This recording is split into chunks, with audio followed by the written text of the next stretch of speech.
오늘은 8주차 금요일이고 우리는 정상적으로 원래 계획대로 다음 주 금요일 수업 시간에 시험을 볼 겁니다. 그 다음에 우리 중간고사는 여러분 기출을 까보신 친구들은 아시겠지만 우리 자료구조 수업 기출은 없단 말이죠. 제가 이전에 출제한 거. 그렇기 때문에 여러분이 지금 뭐라 그래야 될까? GPT한테 물어봐도 이걸 알려줄 수가 없단 말이에요. 미래에 결정되는 거기 때문에 로또 번호 알려달라는 거랑 다를 바가 없는 겁니다. 그렇기 때문에 그거랑 관련돼서 먼저 살짝 오늘 띄워놓고 스타트하는 게 나을 것 같아요. 그래서 일단 10시 반부터 13시 30분, 1시 반까지 우리 수업 시간인데 그중에 가운데 정도 90분 정도를 일단은 시험용으로 투자를 하려고 하고 있습니다. 그래서 우리 같은 경우는 그래서 11시부터 12시 반까지 그래서 여러분이 먼저 내신다면야 먼저 집에 가실 수 있는데 일단은 혹시나 늦게 오는 친구들 있을 수 있으니까 늦게 오는 친구 있다면은 약간 앞에 한 30분 정도는 다 풀었어도 조금 더 기다려보는 식으로 그렇게 일단 가져가 보도록 할게요. 그래서 혹시나 늦게 오는 친구들은 가급적이면 11시 반 이전에 여기에 도착하는 걸로 그렇게 해주시면 좋을 것 같아요. 일단 그렇고 그래서 90분 동안 필기 시험을 볼 겁니다. 여러분 실기 시험 보고 싶지 않잖아요. C++ 코드 키보드로 치거나 그걸 손으로 적고 싶습니까? 저도 못 적어요. 자동 완성의 도움, 비주얼 스튜디오의 도움이 아니었다면 우리 수업은 여기까지 오지 못했습니다. 그렇기 때문에 일단 적어도 중간고사는 그런 뭐라 그래야 될까? 여러분이 직접 구조체 정의라든가 아니면 멤버 함수 정의를 직접 통째로 적는 그런 스케일의 코드 적는 문항은 출제를 하지 않으려고 하고 있습니다.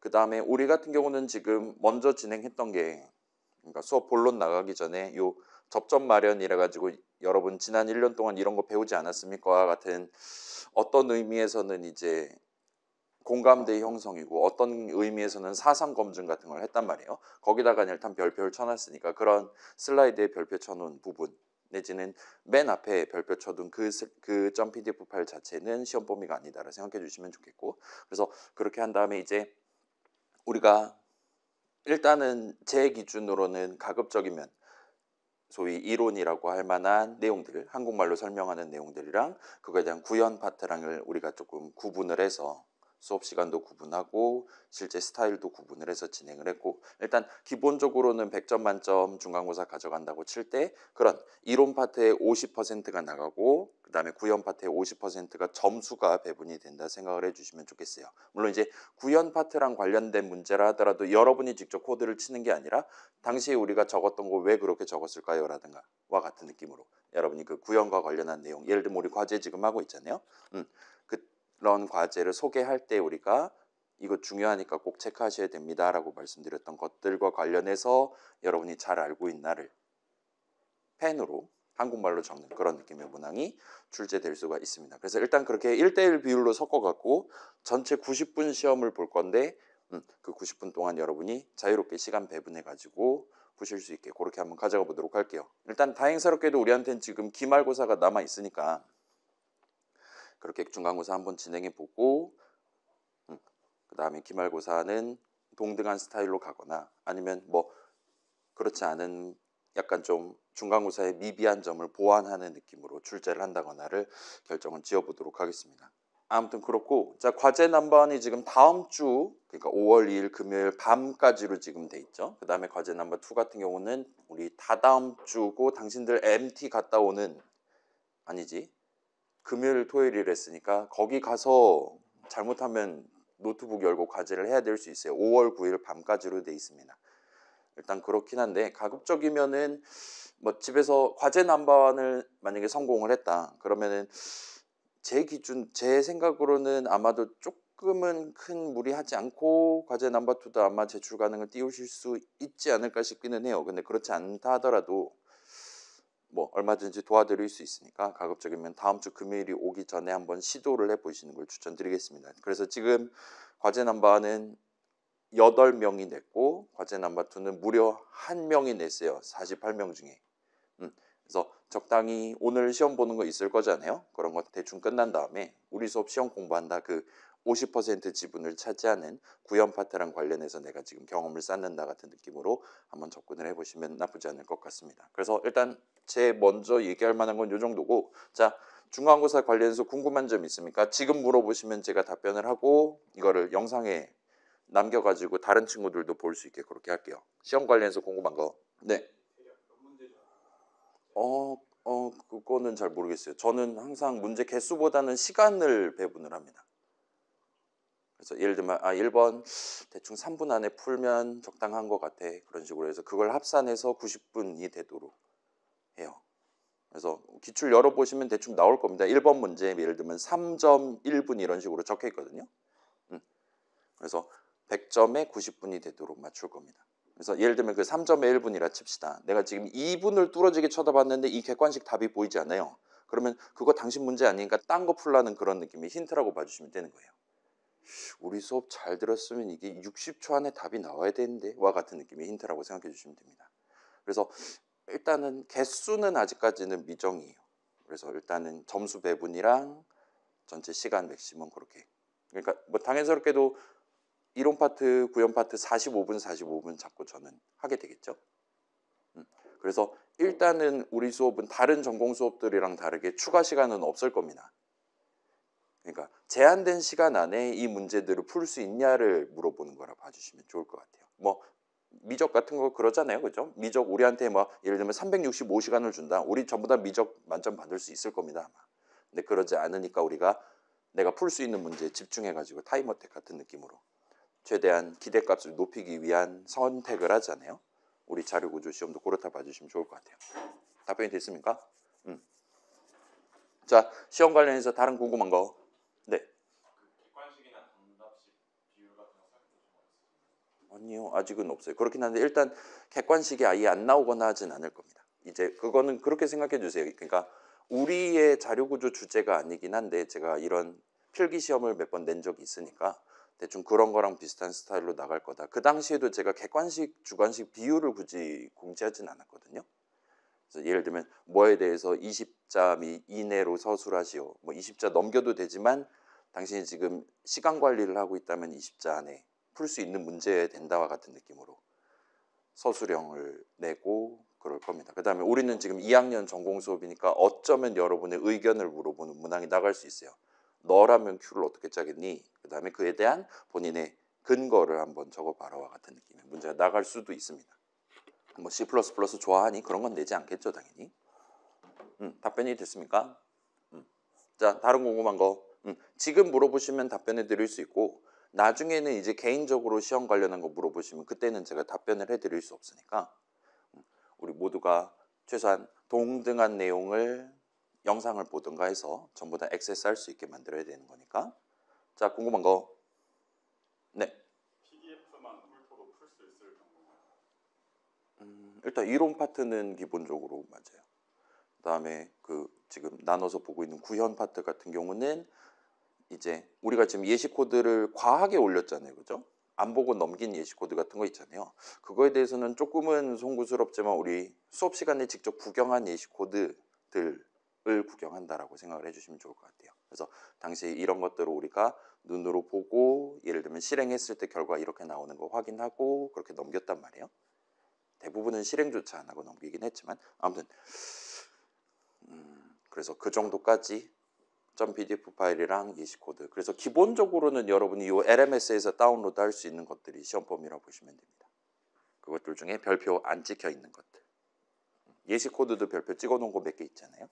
그래서 좀 더 부연하면 이론 파트 같은 경우는 기본적으로는 여러분이 그 의견을 물어본다 그런 걸 제외하면 집에 가서 .pdf 파일 그 슬라이드 열어보시면 어딘가에 한두 장 정도는 그 문항에 대한 답이 아마 적혀 있을 거예요. 정도로 봐주시면 좋을 것 같아요. 수업 시간에 직접 다룬 것들이 나갈 겁니다. 일단은 우리가 슬라이드를 빼먹고 지금 진행한 적은 없으니까 지난 8주간 일단 그렇다 보시면 좋을 것 같아요. 답변이 됐습니까? 자, 또 궁금한 거? 네. 자바 헤더 파일에 빈법 같은 게 있을 건데 그런 남들이 정한 이름에 대해서는 일단 기본적으로는 전혀 외울 필요가 없다고 칩시다. 물론 여기서는 IF를 외우지 말라는 건 아니에요. 그런 키워드는 당연히 우리가 써본 거는 여러분이 적을 수 있으면 좋아요. 뭐 IF 적어야 되는데 IP라고 적는 사람 없을 거잖아요, 그죠? 걔네들은 우리가 C 수업을 이미 1년간 하고 왔으니까 여러분이 쓸 줄 안다라고 상정하고 문제를 출제할 겁니다. 근데 예를 들면 그러니까 쉽게 생각하면 STD 콜론 해가지고 막 이상한 거 많이 마련돼 있었잖아요. 걔네들은 다른 분들이 정한 이름입니다. 프로그래머 분들이. 그게 클래스 이름일 수도 있고 함수 이름일 수도 있고 등등인데 걔네들에 대해서는 기본적으로는 단 하나도 외우지 않아도 돼요. 다만 유일한 예외는 우리가 중요하게 생각했었던 그 무브라는 이름 정도는 여러분이 외워주면 좋을 것 같아요. 왜냐? 걔는 지금 이름 네 글자가 그 자체가 엄청 중요한 시멘틱의 자체의 명칭이니까 내가 지금 양도받은 걸 다른 함수 호출식 이렇게 적음으로써 저 사람한테 재양도를 해야 되는 상황이란 말이에요.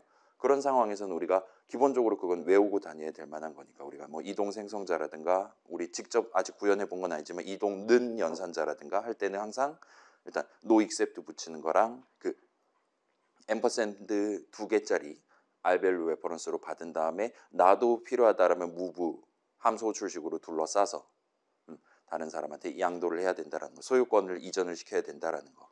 그거 정도가 아니면 다른 거는 굳이 외울 필요 없을 것 같아요. 우리가 막 프로그래밍 문제를 내진 않을 거란 말이에요. 예를 들면 뭐 나중에 실행했을 때 화면에 뭐 어쩌고를 출력하는 그런 프로그램 만드시면 뭐 그런 문제 내지 않을 거니까 여러분 예를 들면 std cout이라든가 and l이라든가 조차도 외울 필요가 없을 겁니다. 만약에 그런 게 문항에 나간다면 그거랑 관련한 설명을 하거나 아니면 반대로 그 문항에서만 쓸 전용 이름을 제가 제시를 할 거예요. 예를 들면 키보드 입력 받고 싶을 때는 IMPUT 괄호 닫고 치시면 됩니다. 그러면 인트 값이 나올 겁니다. 이렇게 제시를 할 겁니다. 근데 우리는 자료구조 수업이니까 아마도 보통은 굳이 그런 전체 프로그램 쉽게 말하면 메인 함수 정의 짜란 내용은 아마 안 나갈 거니까 그렇게 따지면 예를 들면 스택이라는 구조체 정의 안에 예를 들면 탑이라는 멤버 함수에 대한 함수 정의 내용을 생각해 본다라든가 하는 식으로 좁혀서 우리가 진행을 할 겁니다. 그래서 대부분 상황에서는 여러분이 그런 std 해서 써야 되는 이름들을 도입할 필요는 없을 거예요. allocator, ALLOC 하면 알아서 쓸 수 있게 잘 해놨습니다. 그렇게 해놓고 스타트 한다는 겁니다. 자, 궁금한 거 마지막으로 여쭙습니다. 특별히 없으면 일단 우리 지금 8주차 자리에 올려둔 거 살짝 구경해보고 여유 시간엔 여러분 뭐 수업 내용이라든가 궁금한 거 물어보실 수 있는 시간으로 활용해 볼게요. 그래서 스타트 해봅시다. 그래서 우리가 여러 값들을 다룬다라는 걸 전제하고 이런저런 얘기들을 진행을 했었잖아요. 이제 그 전반부 뭐 복습이라고 해야 될까요? 복습 파트 끝난 다음에 했던 게 우리가 여러 오퍼레이션, 그 값 하나를 가지고 수행할 수 있는 오퍼레이션, 그 다음에 값 두 개를 가지고 할 수 있는 거 우리가 컴페어랑 스왑을 붙잡아 봤고 값 하나일 때는 이제 read랑 write를 한 거죠. 그 다음에 값 여러 개를 다룰 때에 대해서 예를 들면 insert니 delete니 하는 modifying 오퍼레이션이 존재하고 그 다음에 search라든가 maximum, minimum 같은 쿼리 오퍼레이션 지금 담겨 있는 것들을 토대로 새로운 데이터, 새로운 정보를 우리가 추출해내기 위해 쓸 수 있는 그런 서비스들이 쿼리라고 마련돼 있을 수 있다. 그렇게 소개를 했었습니다. 그렇게 한 다음에 이제 그런 것들을 제공하는 자료 구조를 만들기 위해 우리가 쓸 수 있는 기본적인 재료를 두 가지를 소개를 했었고 일단 그 중에 가장 원초적이다라 말할 수 있는 거 여러분 C 수업에서 이미 자주 선언 적어보고 실제로 써본 적이 있는 배열이라는 친구를 우리가 지난 전반부 동안은 주 재료로 사용해서 이것저것들을 구성을 해봤어요. 그래서 막 그 지난주 기억납니까? 그 저도 지금 까먹었는데 그 뭐 어쩌고 컴플리트가 붙어 있고 뭐 바이너리가 붙어 있고 막 그런 느낌의 트리 구조 우리가 일단 직관으로만 납득해 두고 넘어가긴 했지만 적당히 세모 잘 그리고 있는 그런 느낌의 자료 구조조차 우리가 배열을 재료로 써서 구성을 하는 게 가능하다라고 얘기를 했다 보시면 좋을 것 같아요. 물론 이제 그런 트리 구조 자체를 항상 배열로 구성할 수 있는 건 아니긴 한데 적어도 최소한 힙 같은 경우는 우리가 그런 식으로 구성해서 써도 나름대로 이점을 가져갈 수가 있다라고 얘기를 할 수 있는 수준입니다. 아무튼 그렇게 해서 지금 과제 넘버 2까지 출제가 돼 있는 상태고 오늘은 일단 오늘 내용은 다음 주에 보는 중간고사 시험 범위에 넣지는 않을 거예요.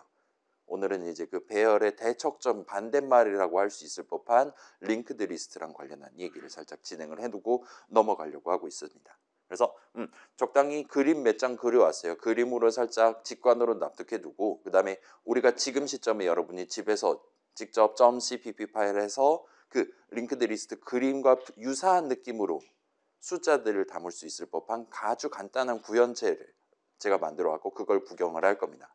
그 다음에 우리 지금 스택이랑 큐랑 프라이어리티 큐 이렇게 세 가지를 직접 구성을 하고 있는 상태인데, 자, 마이스택 같은 경우는 우리 수업 시간에 같이 만들어 봤잖아요. 그 스택을 링크드 리스트 버전으로 제가 만들어 갖고 들고 와 봤어요. 그래서 5가지 오퍼레이션, 5가지 멤버 함수들에 대한 함수 정의까지 예쁘게 챙겨놨습니다. 그래서 그 코드, 예시 코드 같이 구경하면서 뭔가 좀 이상한 게 보인다라면은 그거에 대한 설명을 하고, 그 다음에 그 친구를 실행을 했을 때 정상적으로 스택으로서의 작업을 성공적으로 수행하고 있는지를 우리가 확인을 해볼 겁니다.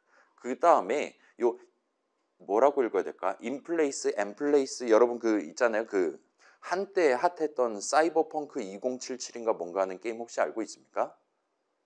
뭐 임플란트 차이 막 그런 얘기 하잖아요. 그 임플란트랑 비슷한 느낌으로 거긴 IM이긴 한데 여기는 EM으로 스타트하는 인플레이스라는 단어가 C++의 컨테이너 라이브러리들에 여기저기에 지금 멤버 함수로서 등재가 돼 있어요. 그래서 우리도 저거랑 관련한 요 인플레이스라는 단어에 내재되어 있는 시멘틱을 살짝 탐미를 해보고 저거를 앞으로 우리 자료 구조의 구현체에 적용을 할 때 어떤 식으로 우리가 접근할 수 있나를 마지막으로 확인을 해볼 겁니다. 아무튼 저거를 적용을 하면 좀 더 이쁘게 링크드 리스트를 쓸 수 있어요. 큰 낭비 없이 쓸 수 있다 봐주시면 좋을 것 같아요. 아무튼 그렇게 해서 같이 한번 스타트 해봅시다. 그래서 바로 시작하면, 자, 링크드 리스트예요. 엘리먼트들, 값들을 1차원으로 나열해 가지고 다루는 배열에 대치되는 링크드 리스트라는 친구는, 자, 배열은 0번째 칸, 1번째 칸, 2번째 칸이 그 인덱스를 써서 우리가 아무 때나 내가 원하는 번째 칸을 액세스할 수 있는 친구란 말이에요. 그 다음에 그게 가능하도록 만들어주는 근거 내지는 내부 메커니즘이 진짜로 0번째 칸, 1번째 칸, 2번째 칸이 예를 들면 한 칸이 8바이트다 라면은 8바이트째, 16바이트째, 32바이트째 이런 느낌으로 진짜로 메모리 위에 일렬로 나열되어 있기 때문인 겁니다. 그래서 우리가 그냥 단순하게 옵셋, 덧셈, 그러니까 대괄호 수식 딸깍만으로도 얼마든지 0번째 칸이랑 365번째 칸을 자유롭게 내가 원하는 바로 그 칸을 액세스를 할 수 있다 봐주시면 좋을 것 같아요.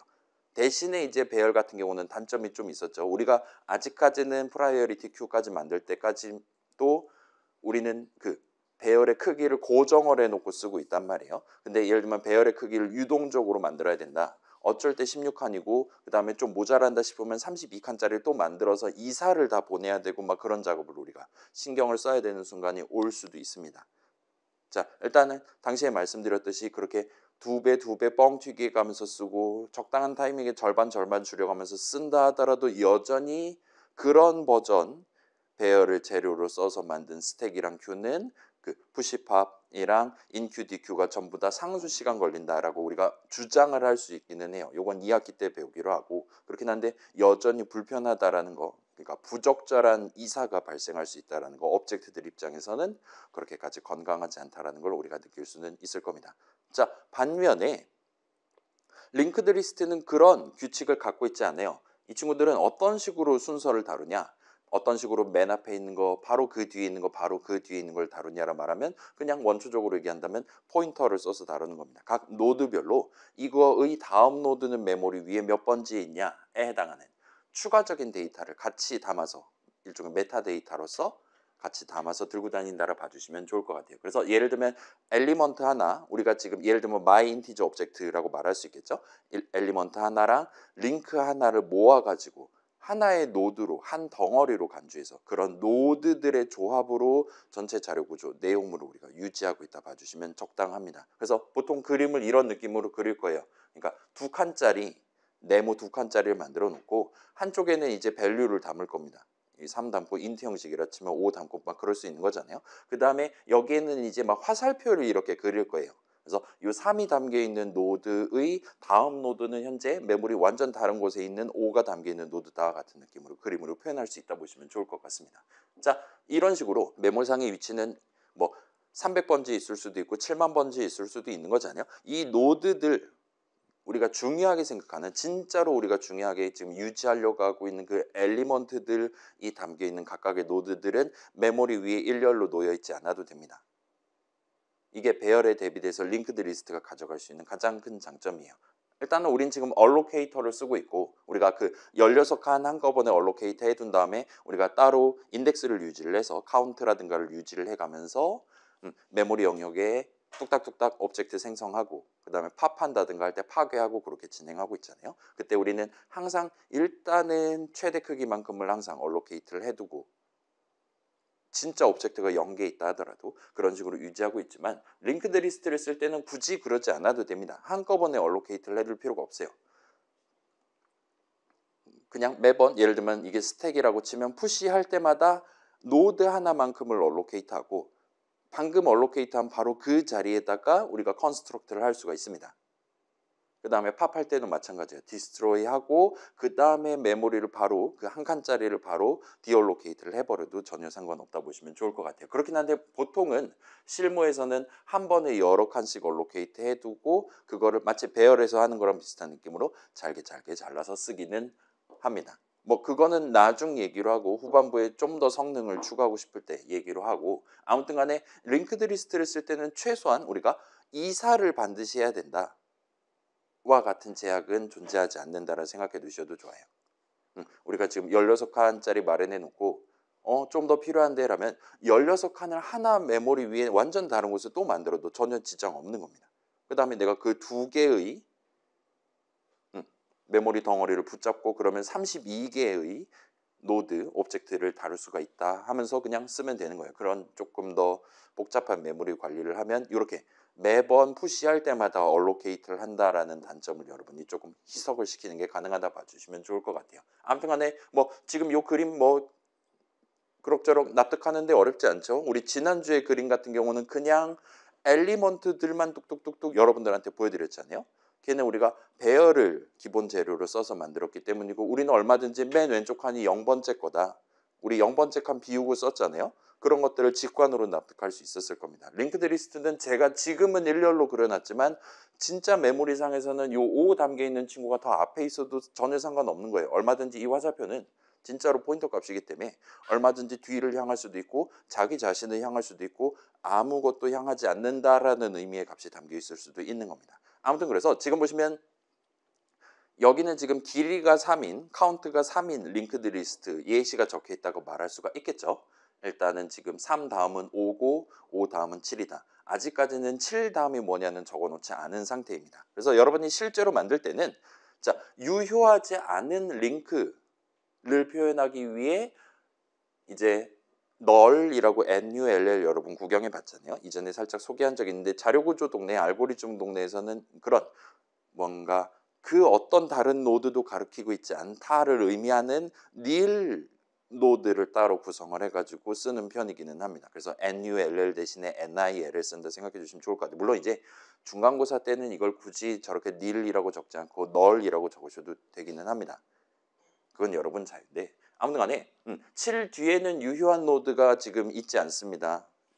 여기가 자료 구조의 마지막입니다 같은 느낌으로 우리가 nil 노드를 하나를 따로 마련해 두고 그래서 저 7 담겨 있는 노드의 다음 노드로서 그 nil 노드에 대한 포인터 값을 담아주는 게 가능하다 봐주시면 좋을 것 같아요.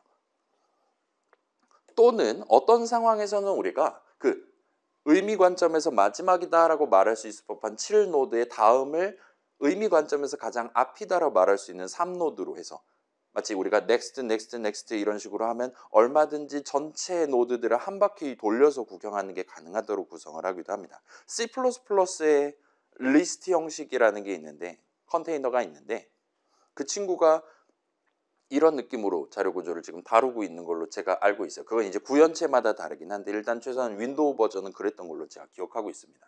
그래서 저렇게 돌리면 귀찮아지는 거 아닌가라 생각할 수 있는데 어차피 자 지금 내가 처음으로 돌아왔나를 검사하는 조건식이랑 다음이 nil 노드냐를 검사하는 조건식은 어차피 무게가 똑같을 거란 말이에요. 결국은 포인터 검사를 하는 거기 때문에. 그래서 이렇게 한 바퀴 돌리는 걸로 진행했을 때 나름 장점을 가져갈 수도 있을 것 같아요. 그래서 우리 수업에서는 그때그때 이 두 가지 어프로치들 중에 하나를 골라가지고 어디서부터 어디까지가 이 하나의 링크드 리스트의 내용물에 해당하는 노드들이냐를 구분하기 위해 쓸 예정입니다. 뭐 이거는 디테일에 해당하는 거니까 뭐 얼마든지 여러분도 할 수 있을 거예요. 그 다음에 이제 나무를 보지 않고 숲을 볼 때 링크드 리스트 자체를 다룰 때는 여러 노드들 중에 지금 가장 앞에 달려있는, 제가 이전에 막 주렁주렁 매달려 있다 이런 식으로 모션을 취했었는데 진짜로 제가 손으로 붙잡고 있는 단 하나의 노드, 가장 앞에 있는 노드라고 말할 수 있는 그런 친구를 우리가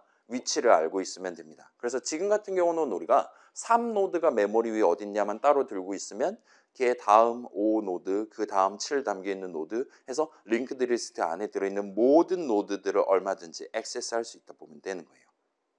자, 생각해보면 모든 노드들에 대한 포인터를 다 들고 있으면 그거는 하나의 배열을 또 만드는 거잖아요. 길이가 n인. 그렇진 않습니다. 애초에 우리가 링크드 리스트를 쓰는 이유가 배열이 복잡해서기 때문인데, 그런 메타데이터로 배열을 들고 다닌다? 심지어 길이가 n인 데이터를 들고 다닌다는 말이 안 됩니다. 그렇기 때문에 우리는 항상 그 스페이스 컴플렉시티라고 말할 수 있을까요? 해서 항상 한 개 내지는 많아야 2개 정도를 노드의 위치를 기억해 두고 나머지들을 그때그때 다음 해가면서 액세스한다 봐주시면 좋을 것 같아요. 보통은 그래서 맨 앞에 거는 항상 들고 다니는 편이에요. 그다음에 그렇게 들고 다닌 요 포인터 값으로 우리가 특정할 수 있는 그 노드를 전체 링크드 리스트의 헤드라고 우리가 칭할 수가 있습니다. 헤드 노드라고 부르는 게 가능해요. 반면 이제 필요한 경우에는 현재 가장 뒤에 있는 노드에 대한 포인터를 유지할 수 있습니다. 이제 머리의 반대니까 꼬리라고 말할 수가 있을 거예요. 테일 노드라 부를 수 있습니다. 그래서 테일 노드로 우리가 알고 있다라면 예를 들면 그런 게 쉬운 거예요. 이 링크드 리스트에 연결되어 있는 친구들 중에 가장 뒤에다가 새로운 노드 하나를 추가하고 싶을 때, 그럼 우리가 테일 노드의 다음 노드로서 새로운 노드를 만들면 되는 거잖아요. 그걸 만약에 헤드 노드만 들고 있다 그러면은 헤드가 지금 비어 있나? 지금은 일단 잘 돼 있는 것 같아요. 지금 현재 상태에서는. 그다음에 헤드의 다음이 비어 있는 넥스트가 지금 닐 노드냐? 아니에요. 그러면 헤드가 맨 뒤가 아니란 얘기입니다. 따라서 우리가 다음은 비어 있나요? 다음은 비어 있나요? 이제야 비어 있네요. 요 뒤에다가 이제 예를 들면 11 담겨 있는 노드를 만들게 된다 봐주시면 좋을 것 같아요. 그게 귀찮으니까 헤드 노드를 들고 다니고 또한 테일 노드를 들고 다닐 수 있다 봐주시면 좋을 것 같아요. 그 다음에 어떤 상황에서는 헤드 노드가 닐 노드일 수도 있습니다. 그럴 때는 이제 현재 유효한 노드가 링크드 리스트 안에 단 하나도 없다. 유효한 값이 하나도 담겨 있지 않다.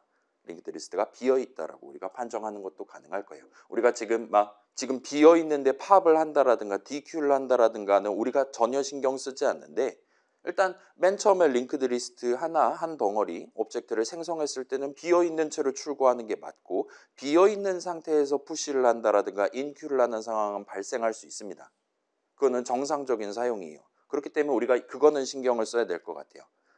지금 우리는 next, 어떤 노드의 next를 지금 중요하게 다루고 있는데, 그 next를 유효하게 다루려면 당연히 이 노드 자체가 유효해야 되는 겁니다. 근데 이 안에 유효한 노드가 없다라면 그 화살표 넥스트 같은 느낌으로 할 거란 말이에요. 멤버 액세스를 할 건데, 그렇기 때문에 이 헤드가 지금 가리키고 있는 친구가 유효한 노드가 맞기는 하냐에 해당하는 별도의 조건식을 아마도 우리가 적어야 되지 않을까라고 여러분이 판단을 해주시면 좋을 것 같아요. 물론 오늘 예시에서는 그렇지 않는 방법을 소개를 할 겁니다. 항상 그런 건 아니긴 한데, 여러분이 편하게 코드 짜고 싶다라면 보통은 그 헤드랑 테일이 유효하긴 한가, 그러냐 그렇지 않냐에 따라서 링크드 리스트가 비어있다 비어있지 않다를 판정할 수 있게 된다 봐주시면 돼요. 그래서 달리 말하면 우리는 굳이 카운트를 유지할 필요가 없을 수도 있다는 겁니다. 대충 그 정도로 해두면 일단 요 그림에 대한 설명은 끝이 날 것 같아요. 그래서 간단한 예시 코드 요거 여러분 눈으로만 구경하셔도 됩니다. 그래서 진짜로 여러분이 1학년 때 과제로 출제될 수도 있었을 법한 수준의 가장 간단한 형태를 구성을 해왔어요. 그래서 방금 말했던 그 그림 한 덩어리를 지금 멤버 변수 2개 있는 거잖아요. 그래서 네모 2개 쳐둔 그 덩어리를 구조체 노드라는 이름으로 지금 도입을 해둔 겁니다. 그래서 지금은 my 인티저도 아니고 그냥 그 값 자체의 엘리먼트 자체는 인트 형식으로 지금 해놨어요. 그래서 노드에 담겨 있는 숫자가 얼마냐, 그다음에 이 노드의 다음 노드가 어디냐를 잴 수 있다 봐주시면 좋을 것 같습니다. 그 다음에 유전 예시랑 비슷한 느낌으로 지금 2덩어리를 준비를 해놨어요. 이런 느낌의 노드 형식을 써서 우리는 일단 헤더를 알고 있으면 된다라고 했으니까 노드 포인트 하나를 손에 쥔 채로 그 링크드 리스트에다가 새로운 노드를 추가한다라든가, 또는 거기 담겨있는 값들을 한번 쭉 읽어본다라든가, 또는 지금 담겨있는 친구들을 하나씩 제거를 한다라든가 같은 작업을 해볼 겁니다. 그래서 펑크1을 먼저 한번 봅시다. 요거 여러분 컨트롤 클릭하시면 함수 정의로 점프할 수 있는 거 이전에 말씀드린 적 있죠? 자, 그래서 위에 봤던 대로 이건 지금 직관적인 예시예요. 그래서 무식한 방식을 써서 노드 3개짜리 링크드 리스트를 만들 겁니다. 그러기 위해서 이런 느낌의 는 수식 3번, 그 다음에 new 수식 3번을 적어놨어요. 우리는 allocator 쓰고 있는데 여러분이 뭐 자바의 new 써본 적 있잖아요. 그거랑 동등한 느낌입니다. 지금 이거 new 수식, new 연산자로 엮어놓은 수식 계산할 때마다 새로운 노드 덩어리 하나가 생길 거예요. 그 다음에 지금 보시면 중괄호 여기다 꽈고 있고 대충 직관으로 감이 오죠. 지금 만들고 있는 새로운 노드는 value가 3이고 next는 null ptr인가 뭔가와 같은 키워드로 지금 돼 있다 보시면 돼요. 요 null ptr은 일단은 여러분 C에서 본 적 있는 null 대문자로 적어놓은 거랑 동치라고 생각하셔도 무방합니다. 또는 대부분의 환경에서는 이게 숫자 0이다라고 생각을 하셔도 무방해요. 일단 윈도우 동네랑 맥 동네, 그 애플 실리콘 동네는 null ptr 하면 0을 쓰는 걸로 알고 있습니다. 그렇긴 한데 아무튼 간에 C++ 동네는 이 형식과 관련한 디덕션 중요하게 생각하는 동네니까 그래서 null ptr이란 키워드 하나 마련해놨고 얘가 지금 C 동네의 대문자 null에 해당하는 그거라고 봐주시면 좋을 것 같아요. 그냥 숫자 0 쓰셔도 되긴 합니다. 아직까지는. 아무튼 그래서 맨 처음에는 헤드에 null ptr 담아놓고 스타트하는 거예요. 그 말은 링크드 리스트를 0칸짜리 링크드 리스트를 지금 우리가 의미 관점에서 만들고 스타트하는 겁니다. 그 다음에 지금 헤드 자체가 비어 있으니까 거기다가 헤드 포인터에다가 새로운 노드에 대한 포인터 값을 담는 거예요. 그럼 이제 요 는 수식 한번 계산하면 의미 관점에서 한 칸짜리 링크드 리스트가 된 겁니다. 그 다음에 헤드의 다음 자리에 새 거 만들고 헤드의 다음에 다음 자리에 새 거 만들면 그래서 길이가 3이고 맨 앞에 3, 그 다음에 5, 그 다음에 7이 담겨있는 노드들이 가득가득 들어있다 봐주시면 좋을 것 같아요. 자, 그래서 여기는 뭐 그렇게 어렵지 않죠? 무식한 방식으로 지금 해놨습니다. 그래서 노드를 3, 5, 7 순서대로 만들어서 뒤에다가 주렁주렁 매단 거예요. 뭔가 좀 어려워 보이긴 하지만 일단은 뭐 길이가 365다. 화살표 364개 적으면 되는 거잖아요. 그렇게 어렵진 않을 것 같습니다. 그 다음에 여기는 지금 포문을 써서 C의 포문이랑 똑같죠. 그래서 우리가 지금 헤드부터 다루기 시작할 예정이고 내가 지금 들고 있는 노드 포인터가 혹시 nil 노드를 가리키는 건 아니냐, null 포인터가 아니냐를 생각해보고 그다음에 매번 다음 반복 준비할 때마다 지금 거 말고 그 다음 거 손에 쥔 채로 내가 다음 작업을 수행하겠어와 같은 느낌으로 우리가 보통은 ptr 플러스 그런 거 적었던 배열을 다룰 때는 그렇게 적었던 요 포문의 마지막 부분을 ptr은 ptr의 next가 되도록 적어놨다 봐주시면 돼요. 그래서 의미 관점에서는 얘는 지금 처음에는 3노드 붙잡고 작업하고 그 다음에 5노드, 그 다음에 7노드, 그 다음에 nil 노드를 붙잡게 돼서 전체 포문의 실행을 끝낸다라 봐주시면 좋을 것 같아요. 그래서 여기서는 그냥 간단하게 그 ptr에는 next만 담겨 있는 게 아니란 말이에요. value도 지금 다 담겨 있잖아요. 인트가. 그 인트 값을 그냥 순서대로 출력하는 느낌입니다. 따라서 이거 실행하면 전체 포문 실행하면 현재 코드상으로는 3, 5, 7 순서대로 출력이 될 거예요. 자, 지금 우리는 헤드 추가하고 헤드의 뒤에 하나 추가하고 뒤에 하나 추가했으니까 3, 5, 7 순서대로 나오는 겁니다. 예를 들면 여러분이 헤드의 앞에다가 새로운 노드를 추가하는 것도 당연히 가능해요. 우리 조금 이따 스택 예시에서는 그런 짓을 할 겁니다. 그때는 당연히 앞에서부터 출력해 본다 한다라면은 가장 나중에 우리가 밀어넣은 게 가장 앞에 있을 테니까 7, 5, 3 순서대로 나올 겁니다. 일단 그거는 뭐 그때그때 우리의 선택에 따라서 어느 위치에다가 그러니까 우리가 의미 관점에서 헤드에 추가할 거냐 테일에 추가할 거냐와 같은 식으로 볼 수 있다 봐주시면 좋을 것 같아요. 자, 그 다음에 이제 생로병사잖아요. 우리가 new 수식 계산해서 만들었으면 자바랑 다르게 C++는 그거에 대한 정리를 할 책무도 여러분이 가져가게 됩니다. 그리고 대부분 상황에서 이제 C++ 동네에서 정리 작업, 오브젝트에 대한 파괴는 생성의 역순으로 하면 깔끔하게 한다라고 여러분이 인정받으실 수 있어요. 그래서 지금 기승전결 같은 느낌이잖아요. 쭉 만들고 쓰고 쭉 날려버리는 느낌으로 딜리트 호출식을 적어놨다 봐주시면 돼요. 지금은 뭐 요 헤드는 null ptr 그런 식으로 정리를 한다면은 좀 더 깔끔하겠지만 어차피 펑크1에 닿는 중괄호를 만나기 때문에 그런 짓을 안 했다 보시면 됩니다. 그래서 컨트롤 F 눌러보시면 멋지게 357이 출력되는 걸 보실 수 있을 거예요. 뭐 여러분 비주얼 스튜디오에서도 동등하게 동작할 겁니다. 자, 그러면 이 뭔가 불편하다고 느낄 수 있어요. 그러면 자 봐봐요. 여기 지금 노드가 3만 개가 있으면 화살표 넥스트를 29,999번 해야 되는 것이냐, 그걸 우리가 직접 키보드로 쳐야 되는 것이냐라는 질문을 할 수도 있습니다. 그래서 이번에는 아까랑 동등한 작업을 약간 다른 스타일로 구성을 해본 펑크2를 한번 구경해 볼게요. 자, 일단 먼저 말씀드리면, 잠깐 슬라이드 돌아가서 한번 소개를 해볼게요. 자, 요 링크드 리스트라는 자료 구조는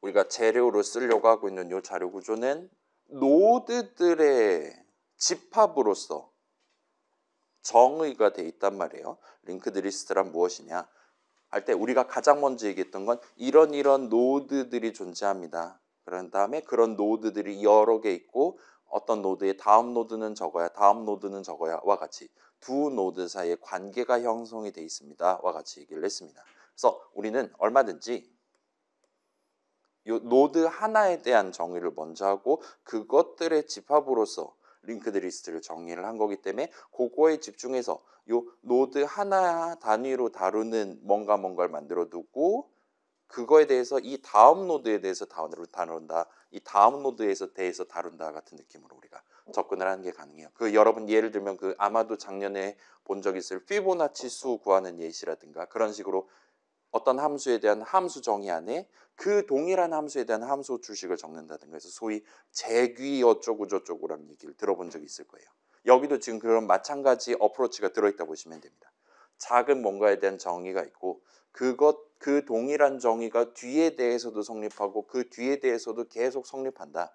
와 같은 식으로 마치 자료 구조 자체가 재귀적으로 지금 정의가 돼 있다라고 얘기할 수 있고 그거를 활용해서 펑크2 같은 경우는 컨트롤 클릭해 보시면 여기는 지금 미리 함수 두 개에 대한 함수 정의를 밑에다가 깔아놨습니다. 그래서 인서트랑 맨 뒤에 있는 걸 딜리트한다 같은 느낌이에요. 그래서 사실 인서트 같은 경우는 지금 맨 뒤에다가 인서트한다 봐주시면 되겠죠.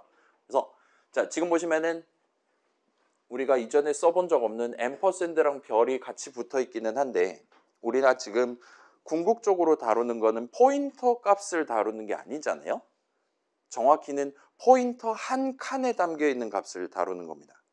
예를 들면 헤드라는 내 손에 있는 8바이트 변수에 몇 번지가 담겨 있냐가 중요해요. 근데 우리가 그럴 때마다 그 8바이트 그 자체를 들고 다니면서 쓰긴 하지만 그와 함께 그 8바이트 자리에 새로운 값을 담기도 합니다. 맞죠? 헤드는 바뀔 수 있는 거잖아요. 그렇기 때문에 우리는 여기서 레퍼런스를 쓸 건데 C++니까 그 레퍼런스는 뭐 한 칸에 대한 뭐 오브젝트 하나에 대한 레퍼런스냐로 물으면 우리는 노드 별 하나에 대한 레퍼런스를 쓴다 봐주시면 좋을 것 같아요. 그거의 대표적인 게 지금 우리가 헤드랍시고 말해내는 이 변수입니다. 포인터 변수죠. 포인터 값 하나를 담을 수 있는 변수죠. 8바이트짜리잖아요.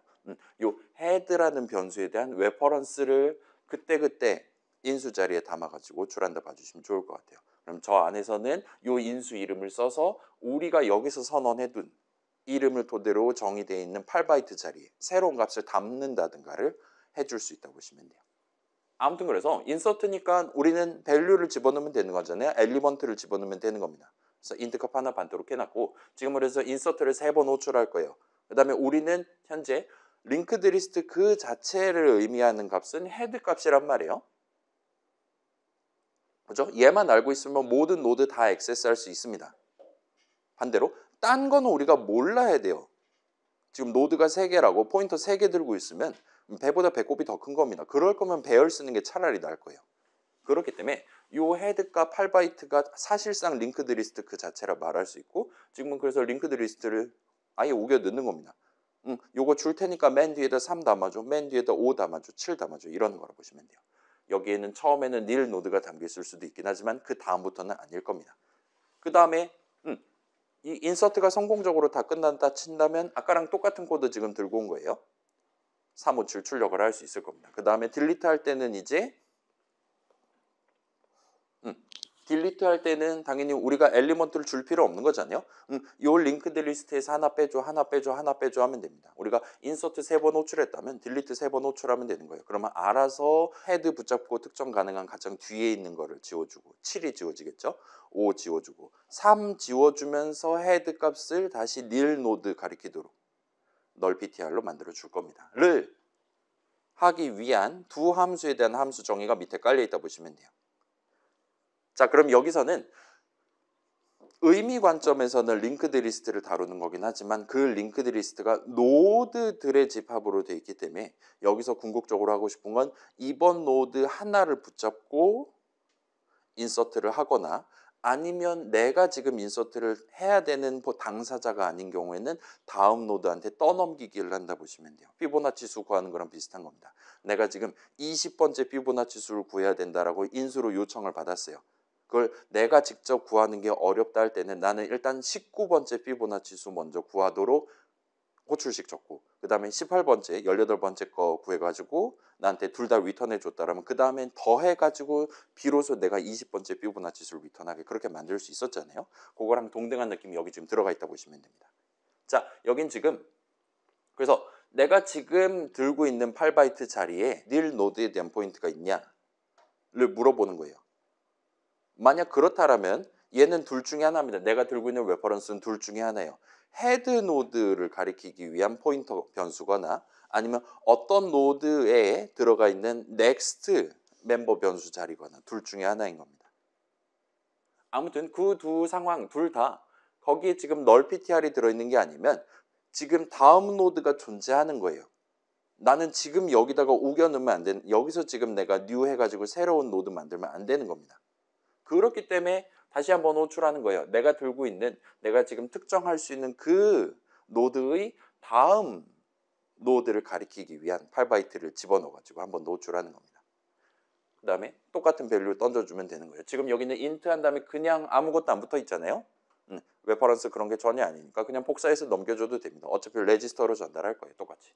그 다음에 만약에 그렇지 않은 경우에는 내가 지금 포인터 변수 하나를 붙잡고 있고 그 바로 뒤에다가 새로운 노드 만들어서 이 포인터 변수에다가 그 노드에 대한 위치 값을, 포인터 값을 담아두기만 하면 됩니다. 정확히 그 목표를 달성하기 위한 는 수식이 여기 적혀있다 봐주시면 돼요. 그 다음에 그 친구는 아마도 가장 마지막 노드가 될 거니까 그 친구의 넥스트는 닐 노드로 세팅을 해두고 그렇게 해서 생성한 다음에 담아주면 됩니다. 더 이상 할 게 없어요. 그러면 가장 처음에 헤드를 지금 밀어넣고 있단 말이에요. 우리가 항상 인서트 호출할 때마다. 그럴 때 놓고 보면 지금 헤드에 널 PTR 담겨있냐 물어보는 거예요. 맨 처음에 호출했을 때 널 PTR 담겨있는 게 맞잖아요. 따라서 밑에 걸 실행할 겁니다. 그리고 얘는 의미 관점에서 현재 헤드 그 포인터 변수 그 자체에다가 새로운 노드에 대한 포인터를 담게 될 거예요. 그러면 첫 번째 인서트는 끝납니다. 두 번째 인서트에서 또 헤드를 밀어넣을 겁니다. 그러면 헤드가 널 PTR이냐 또 물어보는 거예요. 이번엔 아니란 말이에요. 그러면 헤드 그 노드의 뒤에 있는 8바이트만큼을 붙잡고 지금 재귀 호출을 한다고 보시면 됩니다. 마치 걔가 새로운 서브 헤드가 된다라는 느낌으로 여러분 접근하셔도 돼요. 그렇게 8바이트 다시 붙잡고 호출하면 그때는 이제 맨 처음에 3노드의 넥스트는 널 PTR이 맞단 말이에요. 두 번째로 호출했을 때는 널 PTR 담겨 있으니까 거기다가 5노드에 대한 포인터 값을 담고 끝이 나게 돼요. 그럼 다시 돌아오게 되겠죠. 내 손에는 3노드가 들려있고 이제는 3노드의 넥스트가 5노드가 된 채로 닿는 중괄호 만난다 보시면 됩니다. 그래서 의미 관점에서는 똑같아요. 맨 처음에 인서트 호출하면 전체적으로 한 번 호출이 될 거예요. 그 다음에 인서트 호출하면 전체적으로 인서트는 1 플러스 1 해서 두 번 호출될 거예요. 그 다음에는 1 플러스 1 플러스 1 해서 7노드를 5노드의 넥스트 자리에 담는 느낌으로 우리가 뉴 수식을 계산을 하게 될 겁니다. 그래서 결국은 화살표를 n-1발한다는 건 이전이랑 똑같아요. 다만 우리가 저 서비스를 지금 인서트하는 수식을 우리가 직접 적을 때는 그게 잘 눈에 드러나지 않아서 기분이가 좋아진다 보시면 좋을 것 같아요. 그리고 이렇게 짜도 전혀 지장 없는 겁니다. 왜냐? 자료 구조 자체가 우리가 다루려고 하는 데이터 자체가 지금 재귀적으로 구성되어 있기 때문이다라고 봐주시면 되는 거예요. 자, 딜리트도 비슷한 느낌입니다. 딜리트도 헤드 붙잡고 맨 뒤에 있는 거 지워줘라고 요청하면 돼요. 그러면 우리는 지금 이제 딜리트 같은 경우는 내가 손에 들고 있는 그 노드를 지워야 되는 거냐 그렇지 않냐를 봐야 되는 거란 말이에요. 여기도 비슷해요. 그래서 얘 뒤에 다른 노드가 있다라면 나는 지금 당장 얘를 지우면 안 됩니다. 그 뒤에 있는 애를 지워야 되는 상황이에요. 그렇기 때문에 재귀 호출을 합니다. 그리고 그렇지 않다. 얘 뒤에 지금 닐 노드가 있는 상황이다. 그러니까 얘가 사실상 마지막 노드가 맞다라면 지우면 됩니다. 그다음에 내가 얘를 손에 들고 있다라는 건 레퍼런스를 손에 쥐고 있었다라는 거고, 달리 말하면 어딘가에 있는 노드 별 한 칸을 쥐고 있었다라는 얘기가 된단 말이에요. 그다음에 정확히 바로 그 자리에다가 널피 tr을 담으면 돼요. 원래는 7노드를 가리키고 있었던 바로 그 자리에 이제는 닐 노드를 가리키도록 는수식 한번 계산하면 끝난다 보시면 돼요. 그래서 자, 이런 느낌으로 링크드 리스트 구경 시작하니까 약간 좀 복잡해지긴 했어요. 여러분 아마 옆반 자료 구조라든가 이걸 만약에 지난 학기 C 수업에서 이 짓을 했다라면 아마 별을 2개 찍었을 겁니다. C를 써서 링크드 리스트를 만든다라면 그랬을 거예요. 근데 우리는 C++를 지금 쓰고 있고, 그래서 방금 전 제가 했던 얘기, 우리가 지금 2가지 관점에서 살펴본 거예요. 첫 번째 관점은, 자, 숲을 보는 상황에서 우리는 이런 식으로 얘기를 했어요. 헤드 노드에 대한 포인터 변수 요 하나가 사실상 링크드 리스트 한 덩어리다라고 제가 주장을 했습니다. 그 다음에 이건 일단 우리가 그림으로 파악할 수 있었어요. 우리는 헤드 노드만 붙잡고 있다면 주렁주렁 달려있는 다른 모든 노드에 액세스할 수 있습니다. 필요하다면. 추가적인 메타데이터가 필요하지 않아요. 우리가 지금 이 자리에서 스트럭트 링크드 리스트 만든다 하더라도 우리는 멤버 변수로 요거 하나만 있으면 된다는 거예요. 물론 이제 생성자 집어넣고 막 복잡한 거 해야겠지만 컨테이너로서 작동하게 할 거면 일단 의미 관점에서는 그렇다는 겁니다. 그 다음에 우리는 항상 인서트 할 때, 딜리트 할 때 링크드 리스트에다 인서트하고 링크드 리스트에서 하나를 뺄 거란 말이에요. 그걸 감안하면 우리는 헤드 자체가 링크드 리스트니까 펑크2 입장에서니까 그 자료 구조를 사용하는 입장에서는 이 링크드 리스트에 3 넣어줘, 5 넣어줘, 7 넣어줘 지금 하고 있다 보시면 돼요. 나중에 링크드 리스트 구조체 정의를 할 때는 얘네가 전부 다 멤버 함수로서 들어갈 거잖아요. 헤드.인서트 한 다음에 괄호 열고 3 할 거라는 겁니다. 그런 느낌으로 여러분 봐주시면 되는 거예요. 자, 여기도 지금 비슷한 느낌이죠. 우리 지금 스택 할 때 스택.pop 같은 거 가능하도록 지금 멤버 함수 구성하고 있잖아요. 여기도 좀 비슷한 겁니다. 그래서 이 헤드로 특정되는 그 리스트, 링크드 리스트에서 노드 하나 빼줘와 같은, 맨 뒤에 있는 거 하나 빼줘와 같은 느낌으로 호출하는 겁니다.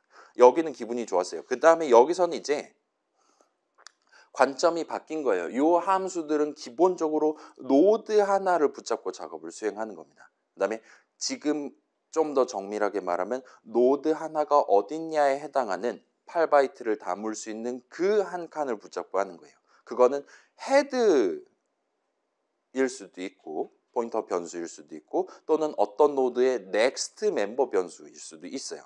그 8바이트일 수도 있습니다. 근데 우린 알 바 아닌 거예요.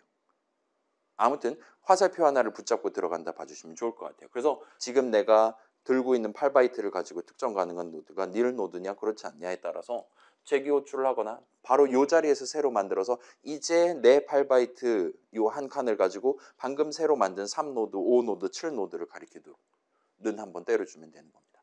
여기도 지금 비슷한 느낌으로 맨 뒤에 있는 걸 지우고 있다 봐주시면 돼요. 그래서 이 둘을 나무를 볼 때랑 숲을 볼 때랑을 여러분이 구분할 수 있다면 링크드 리스트 재귀적으로 지금 정의되어 있는 자료 구조를 구경할 수 있을 거고, 이 어프로치가 우리 후반부에 나올 그 막 있잖아요. 트리 구조, 자식 막 왼쪽 자식 오른쪽 자식 여러분 지금 열심히 싸움 붙이고 있잖아요. 그런 것들도 아마도 납득을 하실 수가 있게 될 겁니다. 그런 스케일의 차이로 왔다 갔다 할 수 있으면 돼요.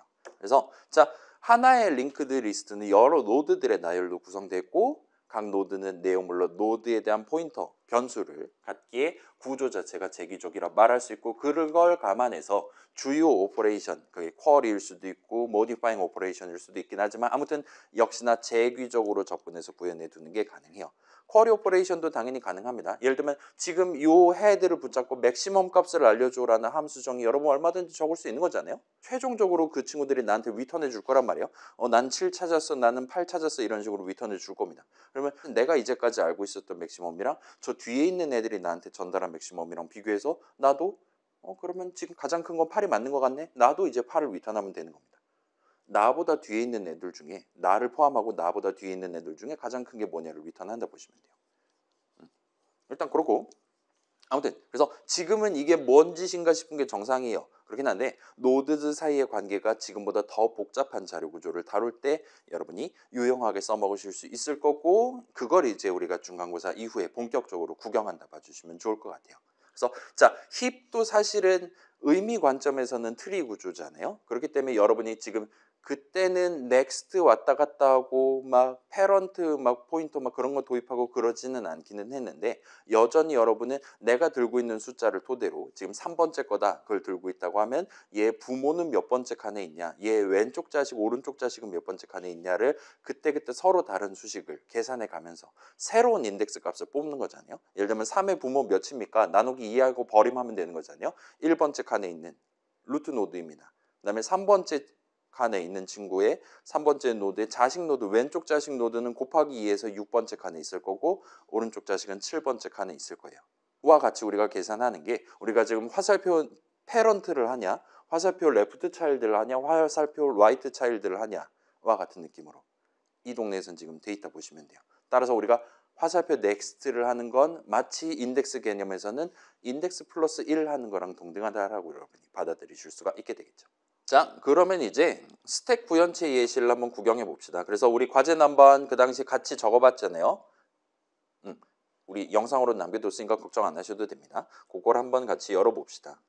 자, 아까 전 거는 막 헤드가 링크드 리스트다 막 그런 식으로 의인화 같은 느낌으로 우리가 접근을 해봤는데 여긴 그러지 않아요. 지금 이름이 좀 애매하긴 한데 뭐 그냥 갑시다. 제가 이름 바꾸기 할 때 여기 있는 것까지 바뀐 것 같은데 자, MK2는 신경 안 쓰셔도 돼요. 마이스택의 링크드 리스트를 재료로 쓴 버전이에요. 그래서 우리 당시에 봤던 배열을 써서 구성한 거랑 비교를 해보면 좋을 것 같습니다. 그래서 여기는 좀 볼 게 많아서 저 자신을 위한 주석을 적어놨어요. 그래서 allocator 타입이랑 뭐 요상한 거 먼저 구경을 해보고 봅시다. 그래서 우리 지금 우리는 지금 C++ 컨테이너 만들고 있고 벡터라든가 그런 친구들 전부 다 이게 무슨 형식 값들을 다루는 친구냐를 지금 노출하고 있잖아요. 형식 이름을. 그래서 지금 일단 myInteger 이렇게 해서 똑같이 적어놨어요. 그 다음에 얘도 일단은 똑같습니다. allocator 타입도 노출을 할 때는 기본적으로는 value 타입 오브젝트들을 다루기 위한 밸류 타입 두 덩어리, 세 덩어리짜리 얼로케이트 해주세요와 같이 요청하기 위한 느낌으로 형식 이름을 잡아갖고 노출을 합니다. 근데 우리는 실전에선 그러지 않거든요. 우리가 new를 할 때는 new node를 하지 new int를 하지 않았잖아요. 방금 전 예시 생각해보면 항상 그 엘리먼트 하나랑 넥스트 포인트, 노드 포인터 하나를 하나의 세트로 다룹니다. 그래서 우리가 항상 얼로케이트 할 때마다 노드 단위로 얼로케이트를 하지 엘리먼트 하나만큼 얼로케이트하고 별 하나만큼 얼로케이트해서 걔네 둘을 막 짬뽕을 시킨다 그딴 짓을 하지 않아요. 근데 그럼에도 불구하고 C++ 표준 컨테이너들 전부 다 allocator 타입이라는 것 자체는 value 타입 버전을 이렇게 노출을 해둡니다. 따라서 여긴 그냥 크게 신경 안 쓰고 배열 버전이든 링크드 리스트 버전이든 똑같이 쓴다 봐주시면 돼요. 그 다음에 이제 구조체 정의 안에 구조체 정의를 적고 있어요. 그래서 아까 봤던 그겁니다. 여긴 이제 int를 쓰는 게 아니라 value 타입을 써야겠죠. 그 다음에 노드 포인터 하나 붙잡게 됩니다. 그래서 이렇게 한 다음에 이제 nil 노드 같은 경우는 여기는 별도의 키워드가 아닌 키워드라기보다는 이름을 하나를 도입을 해놓고 쓴다 보시면 좋을 것 같아요. 그래서 뭐 이런 거 붙여놨는데 크게 신경 안 쓰셔도 됩니다. 아무튼 우리가 노드 소속 nil이라는 이름을 쓰면 nil 노드를 쓴 셈 치겠다라 같이 지금 적어놨다 봐주시면 좋을 것 같아요. 그 다음에 이제 이 노드 오브젝트는 항상 필요에 따라서 내부적으로 만드는 친구이기 때문에 자료 구조 안에서만 다루는 친구이기 때문에 일반 생성자를 두 개를 만들어 놨고 그 다음에 노드 자체를 복사한다라든가 노드 자체를 이사 보낸다라든가는 전혀 우리가 신경 안 써도 된단 말이에요. 그 다음에 지금 엘리먼트가 주어지지 않은 상태에서 그러니까 인수를 연계받는 노드 생성자도 역시나 우리가 만들 필요가 없습니다. 지금 새로운 엘리먼트를 인서트 할 때나 지금 스택이니까 푸시할 때나 새로운 노드를 만들 거란 말이에요. 그때는 반드시 내 손에 지금 엘리먼트가 하나 있는 겁니다. 인수로 받은. 그래서 그거를 받는 버전 두 가지를 만들었다 보시면 돼요. 그게 우리가 우리 소유가 아니라서 사본을 집어넣어야 될 수도 있고 또는 우리가 지금 소유권의 양도를 받았기 때문에 그걸 뜯어와 가지고 무브해가지고 이동 생성자로 호출해서 쉽게 갈 수도 있고 그렇게 두 가지 버전이 마련되어 있다 보시면 좋을 것 같고 그 다음에 자 노드 오브젝트에 대한 파괴자 정의는 뭐 특별히 우리가 중괄호 안에 적을 게 없어요. 자동으로 해주세요. 너 평소 하던 대로 지워주세요 하면 알아서 파괴자 호출 잘 해줄 겁니다. 그래서 지금 같은 경우는 우리가 그냥 중괄호 열고 닫고 하는 것보다 귀찮으니까 는 디폴트를 했다 봐주시면 좋을 것 같아요. 자, 중괄호 열고 닫고 하는 거랑 는 디폴트 하는 거랑 뭐가 더 어려운지는 차치하고서라도 너 평소에 만들어주던 그걸로 적용해주면 돼와 같이 말하고 싶을 때는 는 디폴트를 하면 됩니다. 그리고 만약에 여러분이 파괴자 정의를 아예 안 적는다라면 정확하게 그 짓을 해줘요. 근데 여기는 지금 굳이 요 한 줄을 적은 이유는 그 친구가 진짜로 자동으로 만들어주는 파괴자 정의에는 const expr이 안 붙기 때문이에요. 그래서 그것만 붙이고 나머지는 자동으로 너 평소에 해주던 거 해주면 돼와 같이 적어놨다 봐주시면 됩니다. 자, 그 다음에 우리 자료 구조 자체, 그러니까 마이스택 자체에서 지금 내부적으로 다뤄야 되는 데이터는 우리 그 당시 스택 생각해 보면 인덱스 하나 다루기 위한 카운트 잡아놓고 썼었잖아요. 카운트가 0이면 스택이 비어 있는 거고, 그럴 때 푸시를 한다면 0번째 칸에 우리가 하나를 추가하면 되는 거였죠. 와 같은 식으로 썼는데 링크드 리스트는 일단은 기본적으로는 그럴 필요가 없어요. 우리는 헤드 노드가 지금 메모리 어디 있는지만 알면 되는 겁니다. 그래서 여기는 지금 깔끔한 거예요. 그 다음에 얼로케이터를 이제 다뤄야 되는데 그 밑에가 좀 복잡해진다 보시면 좋을 것 같아요. 자, 여기는 우리는 복붙해서 쓸 겁니다. 아마 C++ 라이브러리 만드시는 분들도 다 복붙을 해서 쓰시지 않을까 싶어요. 그래서 별표 쳐놨어요. 그래서 우리는 궁극적으로는 얼로케이터를 엘리먼트, 그러니까 지금 같은 경우는 밸류 타입들을 다루기 위한 얼로케이터가 아니라 노드들을 다루기 위한 얼로케이터가 필요해요. 그렇기 때문에 그거를 살짝 트위킹을 해서 원래 얼로케이터 타입을 붙잡고 와서 그 다음에 나는 그거를 꺽쇠 안에다가 지금 밸류 타입 적혀 있어 쓸 건데 그거를 밸류 타입 대신에 노드로 바꿔치기를 해가지고 난 쓸 거야와 같이 지금 정해놨다 보시면 됩니다. 자, 이건 진짜 1도 몰라도 돼요. 나중에 복사 붙여넣기 해서 쓰시면 됩니다. 그 다음에 아무튼 우리는 얼로케이터가 하나 필요한 건 맞기 때문에 이런 식으로 메모면서 잡아갖고 쓰고 있다 보시면 좋을 것 같아요.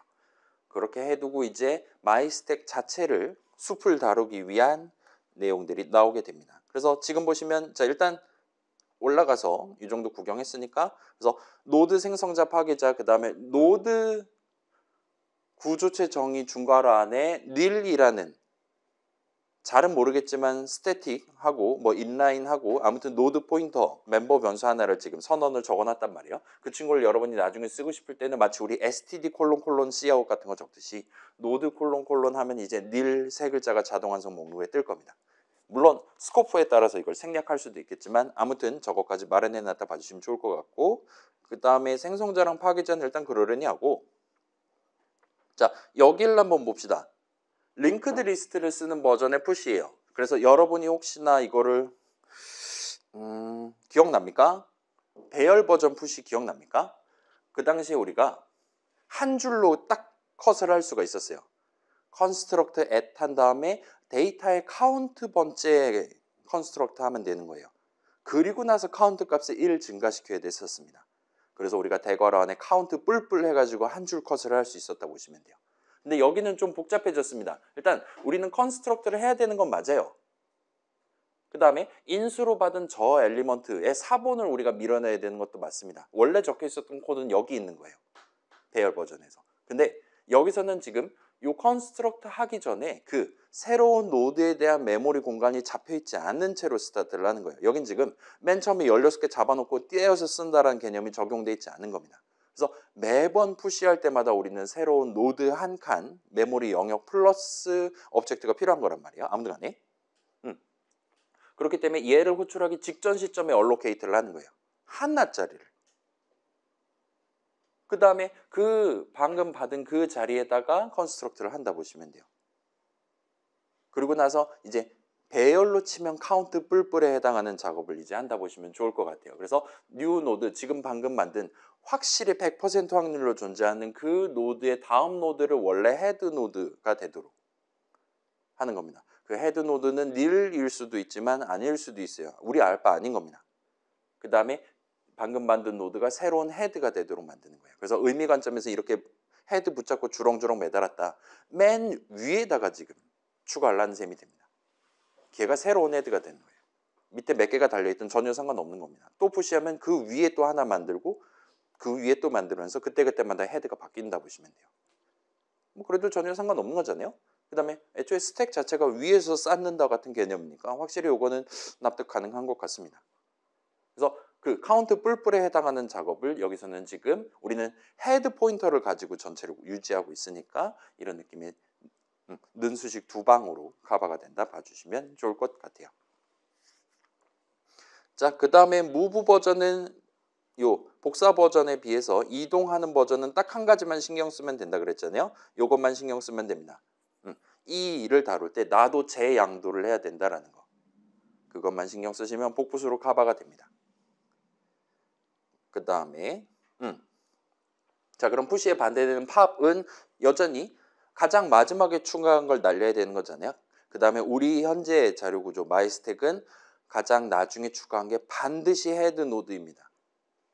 왜냐? 푸시할 때마다 헤드를 바꿔치기 했으니까요. 그 다음에 그 밑에는 두 번째로 오래전에, 세 번째로 오래전에 가장 마지막에 추가한 친구가 주렁주렁 순서대로 달려있는 셈이에요. 그렇기 때문에 팝의 목표는 헤드 노드를 개박살낸다라는 겁니다. 그리고 새로운 헤드 노드는 너야와 같은 식으로 간다 보시면 돼요. 그래서 우리는 지금 파괴를 해야 되는 거고 헤드 노드를 고쳐야 됩니다. 그 두 가지 작업을 하기 위해서 원래 헤드 노드에 대한 포인터 값을 일단 백업을 해둬요. 그 다음에 헤드 노드, 그러니까 멤버 변수 자체의 값을 일단은 보정을 해둡니다. 얘가 더 쉬우니까. 그럼 이제 7, 5, 3 순서대로 달려있다 치면 원래 7 노드를 붙잡고 있다가 이제는 5 노드를 붙잡는 거예요. 그렇긴 하지만 여전히 우리는 7 노드가 어디 있는지, 과거의 헤드는 어디 있는지를 알고 있는 상태입니다. 백업을 해놨기 때문에. 그러면 이제부터는 헤드 하면 5 노드를 액세스할 수 있게 되는 거고 우리의 목표는 이 7 노드를 날려버리면 되는 거예요. 그런 작업이 지금 밑에 들어가 있다 보시면 되고, 그죠? 여기도 비슷한 느낌으로 파괴하기 전에 디올로케이트 하면 안 되는 거잖아요. 그죠? 그렇기 때문에 파괴를 먼저 하고 그 노드 한 칸짜리만큼의 메모리 영역을 디올로케이트를 그때그때 따박따박 해주고 있다 보시면 돼요. 마이스택 배열 버전 같은 경우는 얼로케이트를 마이스택을 만드는 시점에 16개를 잡아놨죠. 그 다음에 마이스택을 파괴하는 시점에 16개를 디올로케이트 하고 있습니다. 우리 지금 프라이어리티 큐도 마찬가지예요. 우리는 길이가 고정돼 있는 배열을 재료로 쓰고 있기 때문에 그렇다 보시면 돼요. 근데 여기는 링크드 리스트고 길이가 고정돼 있지 않아요. 그렇다 보니까 맨 처음 만들 때는 당연히 노드 오브젝트가 하나도 없는 상태로 스타트합니다. 또한 노드 오브젝트를 나중에 만들 수 있는 메모리 공간도 없는 채로 시작을 해요. 그 상태에서 푸시할 때마다 한 칸, 두 칸, 세 칸 이런 식으로 만드는 겁니다.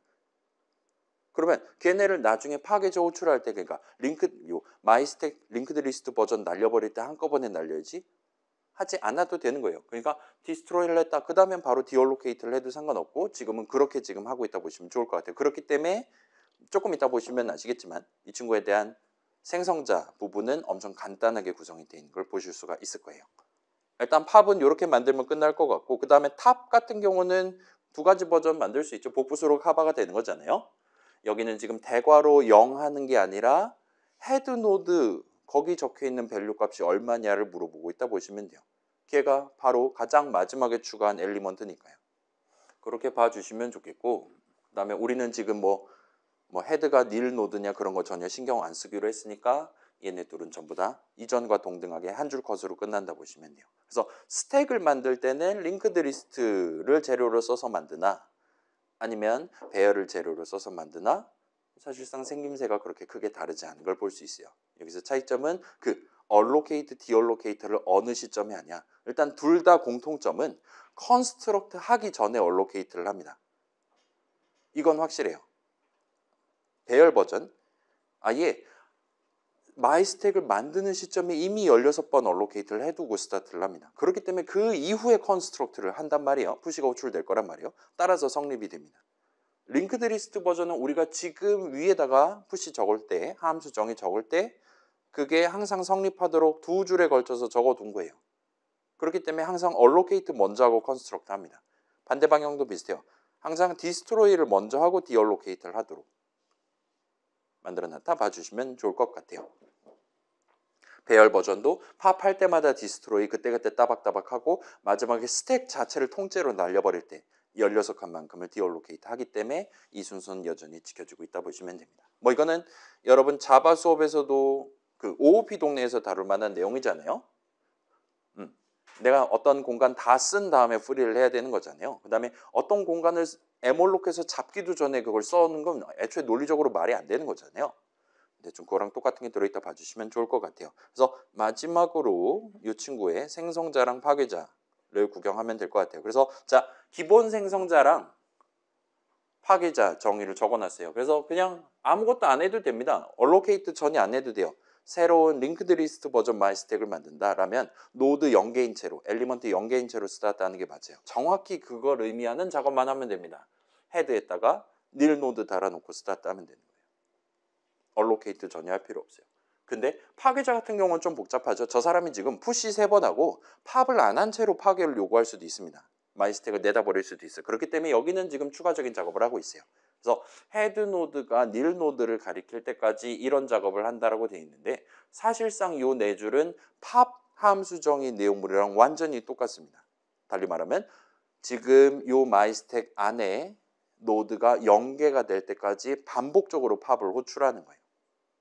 그러면 언젠가는 노드가 연계가 되면서 헤드 포인터가 닐 노드를 가리키게 됩니다. 내 손에 닐 노드가 붙잡히게 되는 거예요. 그러면 이제 푸시로 만들었었던 모든 오브젝트들이 다 파괴가 성공적으로 됐고 디얼로케이트까지 된 거니까 그 다음에는 우리가 추가적인 작업을 안 해도 된다 보시면 될 것 같습니다. 그래서 그렇게 지금 수미상관을 예쁘게 하고 있다 보시면 좋을 것 같아요. 자, 그 다음에 마지막으로 이걸 실행하기 위한 메인 함수 정의를 봅시다. 자, MK2는 신경 쓰지 말아주세요. 아무튼 그래서 아까 본 바로는 얘는 0칸짜리 만드는 거잖아요. 그러니까 노드 연계 담겨있는 엘리먼트 연계 담겨있는 비어있는 링크드 리스트 만든 다음에 마이스택을 만든 다음에 그 다음에 3 푸시하고 5 푸시하고 7 푸시할 겁니다. 그 다음에 맨 위에 있는 거 출력하고 팝을 할 거예요. 를 3번 반복할 겁니다. 따라서 출력되는 결과는 이게 스택이니까 7, 5, 3 순서대로 출력이 될 겁니다. 일단 얘는 확실히 그렇게 될 것 같아요. 뭐 실제로 한번 확인을 해보시면 실행해 보시면 일단은 출력 자체는 7, 5, 3 순서대로 출력돼요. 그래서 보여드리면 이런 느낌입니다. 그래서 3 추가하는 상황에서 딱 이 정도까지 지금 2명이 살고 1명이 사망하는 걸 보실 수가 있어요. 그래서 우리가 지금 푸시한 다음에 인트 값 3 나올 만한 수식을 리터럴 적어놨단 말이에요. 그래서 얘는 보여드리면 자, 푸시는 지금 우리가 만들어 놓은 이 친구는 엄밀히 말하면 인트 값을 받는 버전이 아닙니다. 우리는 지금 마이인티저를 다루고 있어요. 그죠? 그렇기 때문에 얘는 의미 관점에서 여기에 지금 이런 느낌으로 인트 값 3을 가지고 마이인티저 오브젝트를 만든 다음에 그거를 우겨놓고 있다 보시면 돼요.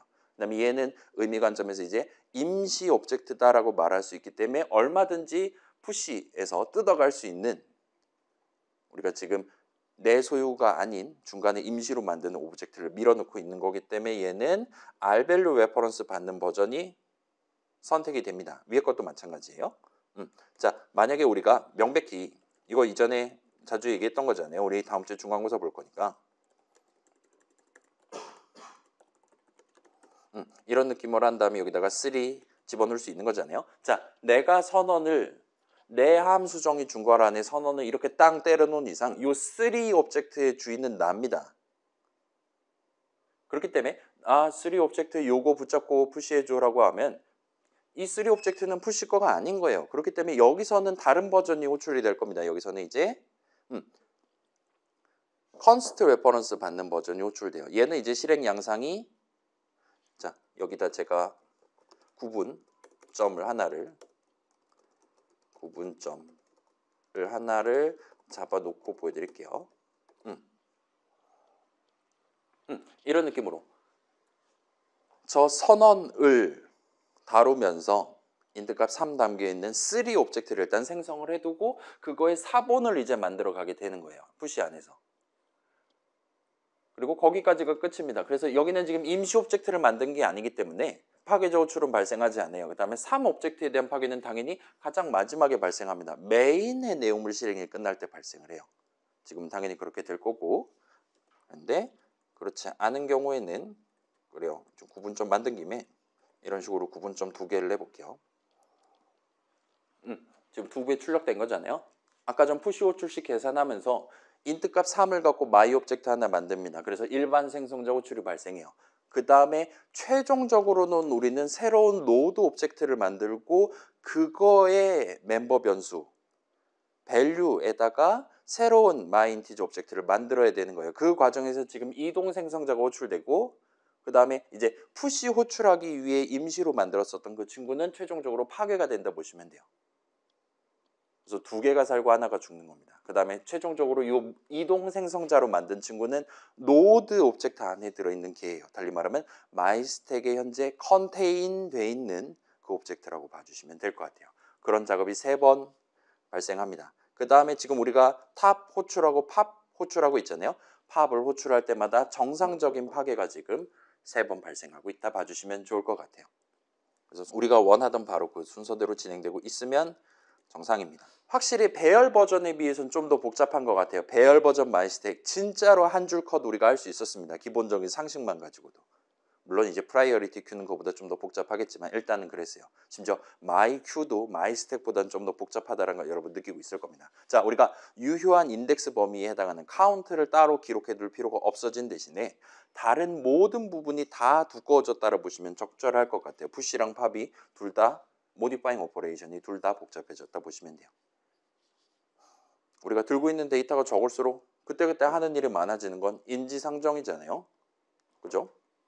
우리 지금 뭐 빅데이터라든가 아니면 라지 어쩌고 모델이라든가 그런 거 생각해 보면 데이터를 많이 투자하면 투자할수록 코드를 줄여서 내지는 더 복잡한 작업을 수행하는 코드를 만들 수 있는 가능성이 늘어나는 건 상식 중에 상식이니까 여긴 지금 메타데이터로 8바이트밖에 안 쓰고 있는 이상 당연히 더 많이 쓰는 버전에 비해서 일종의 가능성은 줄어들 수밖에 없다. 그런 가능성이 줄어들음에도 불구하고 동등한 작업을 수행하기 위해서는 우리가 더 많은 문장을 실행할 필요가 있을 것이다 라고 여러분 봐주시면 좋을 것 같아요. 여기서는 지금 다행스럽게도 스택이기 때문에 맨 앞에 추가를 하면 되는 거였습니다. 근데 이걸 큐를 만든다.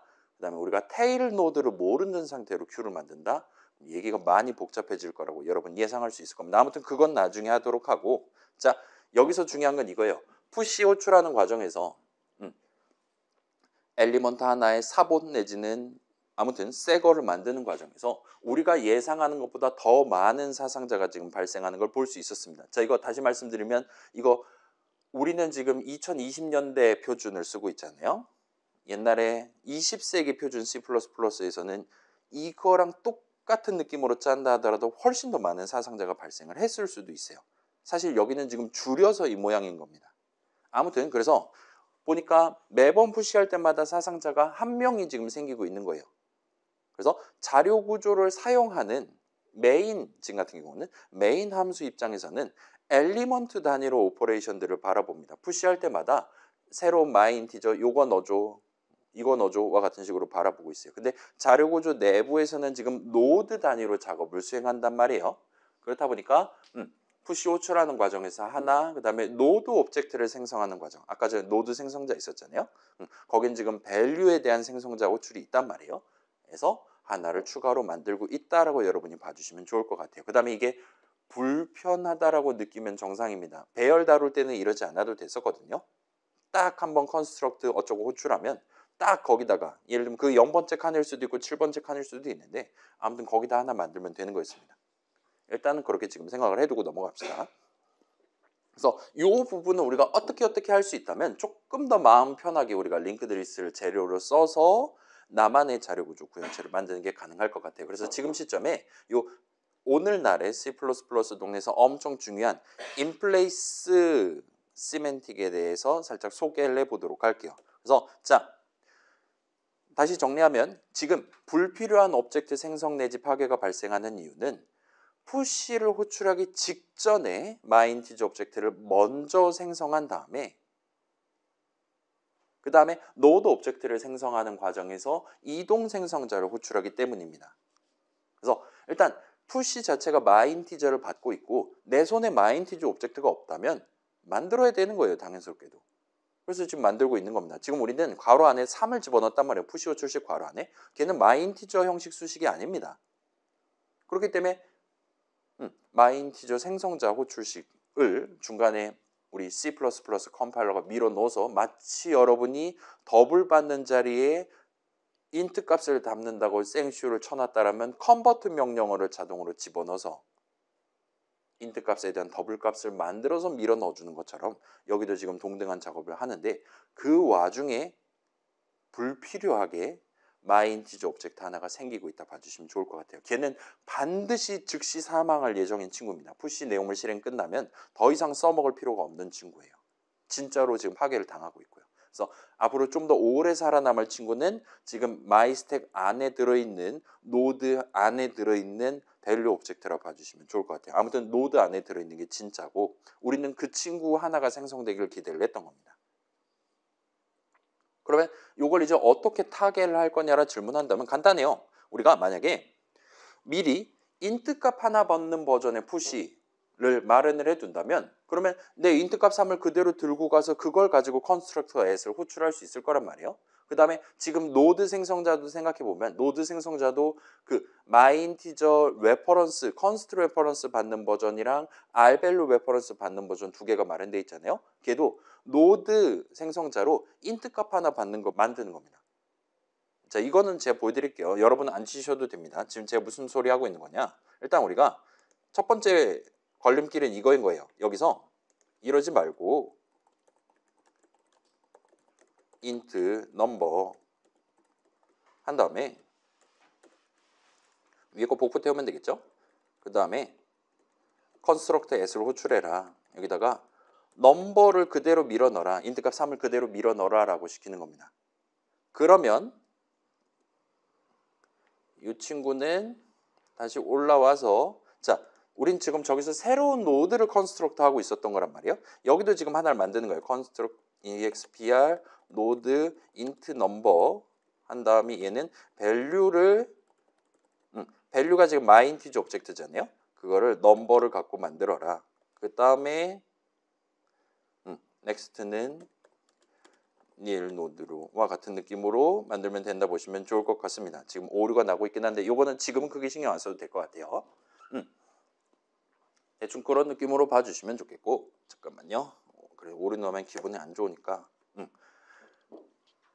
그래서 요거까지 해둔다면 이제는 이거 실행하면 int 값 밀어놓고 construct at 하면서 int 값이 여기까지 지금 도달하는 겁니다. 그 int 값 3이. 그러면 이 자리에서는 우리가 새로 만들려는 myInteger 오브젝트가 어디에 있냐를 지금 정확하게 특정할 수 있는 상황이란 말이에요. 그렇기 때문에 거기다가 지금 int 값을 밀어놓고 myInteger 생성자를 여기서 호출하는 거예요. 처음으로 호출하는 겁니다. 이 자리에서 myInteger 생성자를. 이전까지는 int 값을 그대로 썼다 보시면 돼요. 따라서 여기서는 불필요한 중간 사상자가 발생하지 않아요. 내가 정확히 myInteger 오브젝트 하나를 살려둬야 되는 바로 그 위치까지 int 값을 우겨 넣는 겁니다.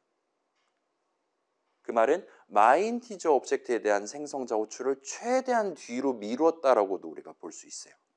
그래서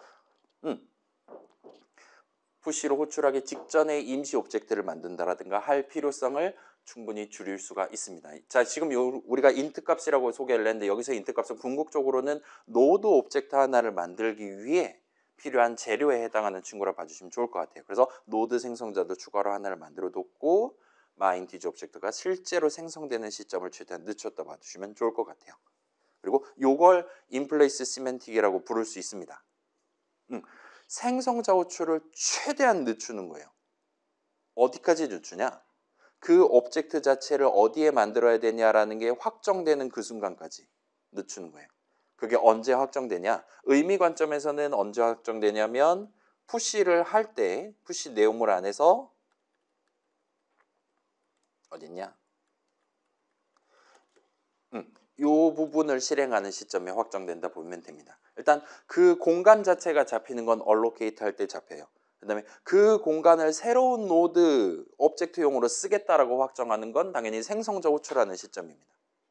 거기 중에 8바이트만큼을 8바이트가 아니지. 아무튼 거기 중에 얼마만큼을 새로운 myInteger 오브젝트로서 새로운 노드 오브젝트로서 쓰겠다라고 확정짓는 순간은 여기에요.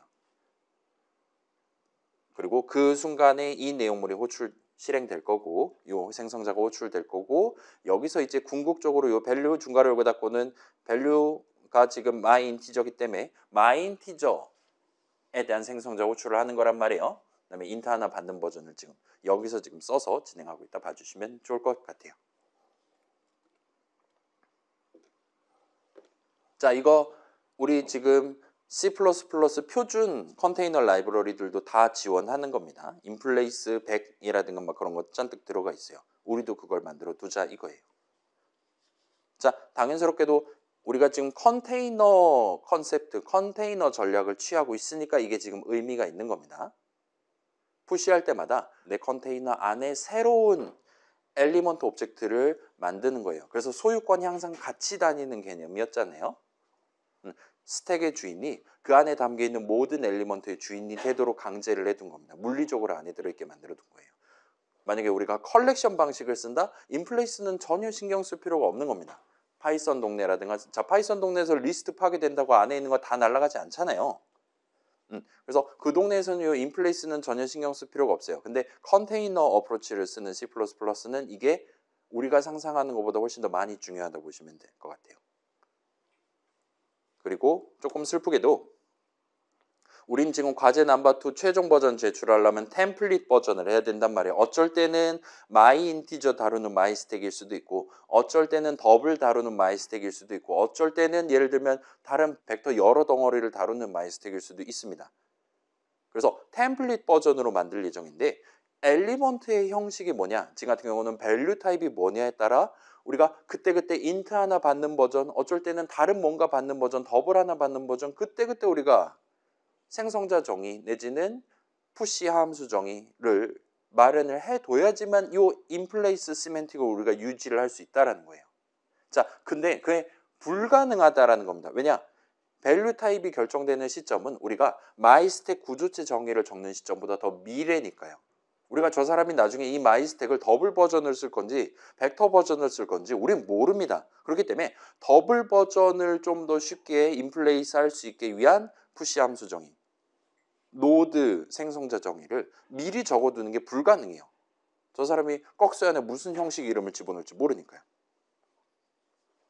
그리고 이건 불가능하지만 얼마든지 템플릿인가 뭔가를 도입하면 이 불가능을 가능케 만드는 게 가능합니다. 21세기엔 이게 가능해요. 그래서 이건 어려우니까 우리 나중에는 복사 붙여넣기해서 적용을 하게 될 것 같아요. 일종의 패턴 같은 느낌으로 받아들여 둡시다. 그래서 자바 동네가 좀 그런 패턴 같은 거, 이클립스라든가 인텔리제가 자꾸 오류 내뱉는 거 여러분 볼 수 있을 거예요. 그래서 오류 어떻게 고치니 물어보면 막 이상한 트라이 막 이런 거를 덕지덕지 발라줘야지 제가 컴파일 해드릴 겁니다라고 뭐라 그래야 될까요? 갑질을 하는 걸 볼 수 있어요. 개발 도구 주제에 갑질을 하는 게 자바입니다. 그래서 그 동네에서도 여러분이 결국은 나중에 그냥 뭐 알아서 집어넣어야겠지 하고 내 눈으로 봤을 땐 불편해 보이는 코드를 덕지덕지 붙여가면서 오류 안 나게 만드는 그런 느낌으로 접근을 하게 될 거예요. 그런 느낌의 패턴화를 해가면서 자바 코드 적는 방법을 배우시게 될 겁니다. 자, 이 부분도 일단은 그런 느낌으로 받아들여 줍시다. 그래서 여러분 뭐 파이썬 수업에서 우리가 주사위 굴리고 싶다라면 맨 위에 임포트 랜덤 한 다음에 엔터 치고 그다음에 나중에 필요할 때마다 random.randoint 괄호를 닫고 하면 된다. 그 정도로 사용법만 납득해 두고 써먹는 게 가능했잖아요. 여기도 지금 우리가 인플레이스 시멘틱을 적용하고 싶다라면 여러분이 볼 수 있는, 여러분이 아마 복사 붙여넣기 하면 거의 100% 확률로 적용 가능한 느낌의 패턴을 소개한다 봐주시면 좋을 것 같고, 따라서 복사 붙여넣기가 불가능한 필기 시험에서는 절대로 출제하지 않을 거니까 한번 코드 파일을 같이 구경을 해보도록 합시다. 그래서 마지막 2번째 예시예요. 이 친구는 날려버리고 얘를 활성화를 하겠습니다. 얘가 진짜 MK2인데 제가 지금 이름 바꾸기를 대충 해서 이 모양이에요. 여전히 우리는 밸류 타입이 뭔지 모르는 상태로 나중에 템플릿 버전 얼마든지 전환 가능한 상태로 스타트를 할 거예요. 그 다음에 여기서는 노드에 대한 생성자를 이런 느낌으로 만들어 두는 게 가능합니다. 일단 인플레이스 시멘틱을 적용할 때는 세 가지를 신경 쓰시면 돼요. 첫 번째로 요 생성자든 푸시 함수 정의든 아무튼 그 맨 위에서부터 우리가 원하는 밸류 타입 오브젝트를 만드는 순간까지 내려오는 모든 친구들에 대해서 적용하면 됩니다. 그럴 때 적용하는 방법은 첫 번째로 템플릿 어쩌고를 적으시면 돼요. 뭔가 점점점 말줄임표 비슷한 게 적혀있긴 한데 일단 그러려냐고 넘기실 수 있을 겁니다.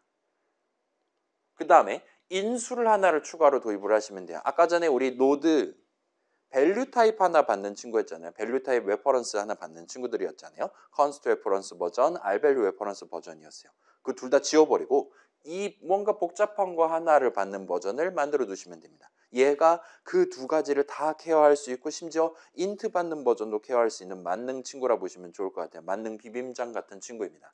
그래서 요 추가적인 인수를 하나 도입을 해요. 근데 여러분이 여기서 예를 들면 나는 지금 맨 처음에 넥스트 강상 닐 노드 가리키는 채로 스타트하는 게 싫다라면 그것도 인수로 받으실 수 있기는 합니다.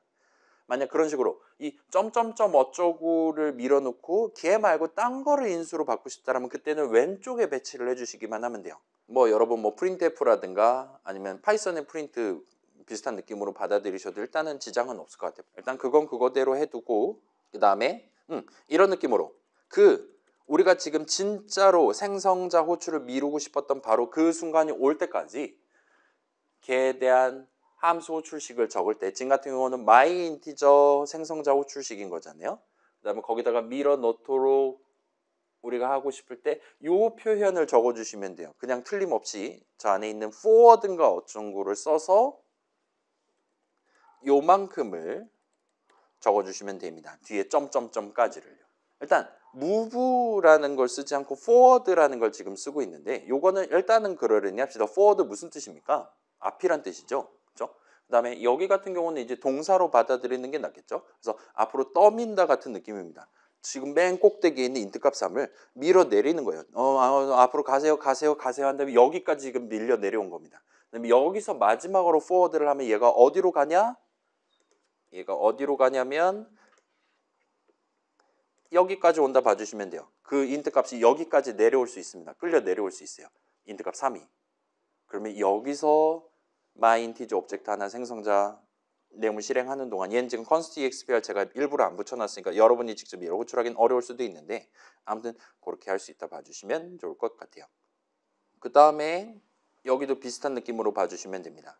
그래서 푸시 두 개는 걔네 둘은 일단 엘리먼트를 받는 친구로 그냥 남겨두는 게 좋아요. 대신에 inplace라는 이름의 함수에 대한 함수 정의를 추가로 적는다 보시면 됩니다.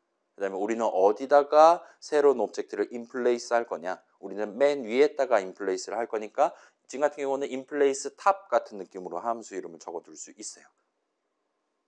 그래서 아까랑 동등한 세 가지 규칙을 일단 적용하실 수가 있을 겁니다.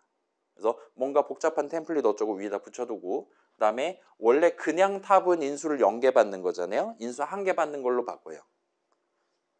그 다음에 마지막으로 원래 푸시 코드랑 비슷한 느낌으로 적용을 해두되 탑을 바꾸는 코드에 적용을 해두되 아까 전에 이 하나 적어놨었던 그 자리에다가 대신에 이 forward인가 뭔가 복잡한 걸 밀어 넣기만 하시면 됩니다. 복사 붙여넣기로 해결하실 수 있어요.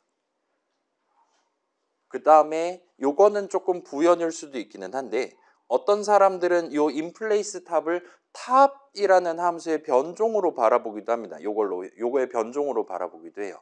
그렇기 때문에 요 보통 인플레이스 한 이후 시점에는 방금 인플레이스해서 가장 이후 시점까지 밀어서 최종적으로 드디어 만든 그 오브젝트에 대한 L-value 레퍼런스를 리턴하도록 보통 구성을 하는 편입니다.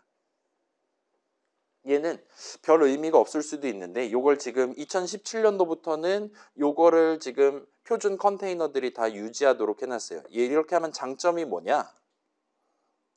우리가 인플레이스를 한 다음에 바로 걔를 써먹을 수가 있습니다. 얘는 지금 소유권은 링크드 리스트 거가 된 거란 말이에요. 그렇죠? 그리고 걔 위치도 지금 리스트 안에 링크드 리스트 지금 같은 경우는 마이 스택 안에 들어있는 바로 그 엘리먼트를 우리가 나중에 탑을 또 호출해가지고 들고 올 필요가 없이 인플레이스 탑을 하면 바로 거기다가 점을 찍는다든가 해서 걔를 활용할 수 있게 됐다 봐주시면 좋을 것 같아요.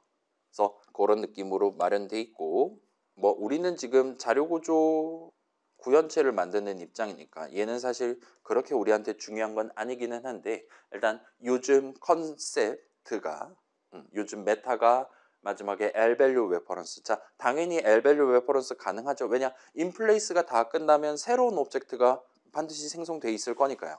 실패하지 않는 이상. 따라서 그 방금 새로 만든 그 노드에 지금 저 사람이 중요하게 생각하는 건 노드가 아니라 엘리먼트니까 마이 인티저니까 그거에 대한 밸류에 담겨 있는 그 오브젝트에 대한 L-밸류 레퍼런스를 리턴하시면 됩니다. 그래서 얘는 실행하시면 이젠 진짜 사상자가 발생하지 않는 걸 볼 수 있어요. 일반 생성자가 푸시할 때마다 한 번 호출됩니다. 이거는 피할 수 없어요. 왜냐? 우린 컨테이너를 만들고 있으니까요. 푸시할 때마다 스택 안에 새로운 오브젝트 하나 만들어야 되는 거 이건 필연입니다. 피할 수가 없어요. 그래서 만들고 있고 근데 우리가 푸시를 호출할 때 인트 값을 밀어 넣었음에도 불구하고 전혀 그 중간 시점에 그러니까 최종적으로 밸류 오브젝트를 컨스트럭트하는 시점까지는 마이인티저 오브젝트는 전혀 생성이 안 되고 있는 걸 보실 수가 있어요. 마이인티저 생성자 호출을 늦추고 늦춰서 꼭 해야 되는 가장 마지막 시점까지 늦췄다 보시면 됩니다. 지금은 푸시 호출할 때 안 만들어요. 노드 생성자 호출할 때도 안 만들어요. 그리고 노드 생성자 호출이 다 끝나서 거기까지 인트값 밀어놓고 이제 그 노드에 대한 밸류 생성자를 호출하는 시점에는 해야 되니까 그때까지 지금 포워딩을 해놨다 보시면 됩니다. 그래서 복붙으로 요거를 하실 수가 있어요. 그럼 이제 푸시할 때마다 2명이 살고 하나가 죽던 상황을 이제 1명이 살고 0명이 죽는 그런 느낌으로 사상자를 절반으로 줄일 수 있다 보시면 좋을 것 같아요. 부적절한 사상자가 0명이 됐다 보시면 됩니다. 자, 그래서 과제 넘버 3부터는 요 인플레이스 안 하면 생성자 과다 호출로 제출 가능이 안 뜰 거예요. 그렇긴 한데 진짜로 이거 복붙으로 다 할 수 있으니까 여러분 너무 걱정하지 마시고 한번 그때그때 시도를 해보시면 좋을 것 같습니다. 자, 그래서 여기까지 하면 드디어 이제 우리가 배열에 견줘도 될 만한 링크드 리스트 구현체를 만들어낸 것 같아요. 자, 이건 사실 거짓말입니다. 우리 과제 넘버원에서 제가 우리 배열 버전 같이 만들었던 마이스택 인수로 뭐 받았습니까? 푸시. 그죠? 밸류 타입 레퍼런스 받았잖아요. 걔도 지금 똑같은 단점을 가지고 있기는 해요. 이건 배열을 쓰냐 링크드 리스트의 문제는 아니긴 합니다. 근데 배열을 쓸 때는 인플레이스를 한 번만 해도 돼요. 포워딩을 한 번만 해도 됩니다. 근데 링크드 리스트는 지금 봤다시피 포워딩을 2번을 해야 돼요. 푸시 호출할 때 한 번, 노드 생성자 호출할 때 한 번. 그래서 한 단계가 더 들어가니까 20세기 C++ 같은 경우는 더 많은 사상자가 발생할 수도 있었겠구나라고 여러분 적당히 생각해 주시면 좋을 것 같아요. 그 다음에 요 패턴은 지금 템플릿을 쓴 거고 심지어 점점점을 붙여놨단 말이에요. 과도하게 일반화되어 있는 코드라서 여러분이 나중에 지금 인트값 하나 집어넣는 게 아니라 인트값 3개 집어넣는 그런 모든 상황에도 그냥 복붙으로 얼마든지 적용 가능한 친구입니다. 그래서 중간고사 본 이후부터 저런 인플레이스 시멘틱이 적용돼 있고 플러스 오늘 살펴본 저런 노드들의 조합으로 재귀적으로 구성되는 자료 구조들을 본격적으로 소개를 해보도록 할게요. 그래서 일단은 촬영은 이 정도로 한다 치고 여러분이 이제 저한테 궁금한 거 물어보시는 시간으로 남은 시간을 한번 활용을 해보도록 할게요. 아이고 이번 주도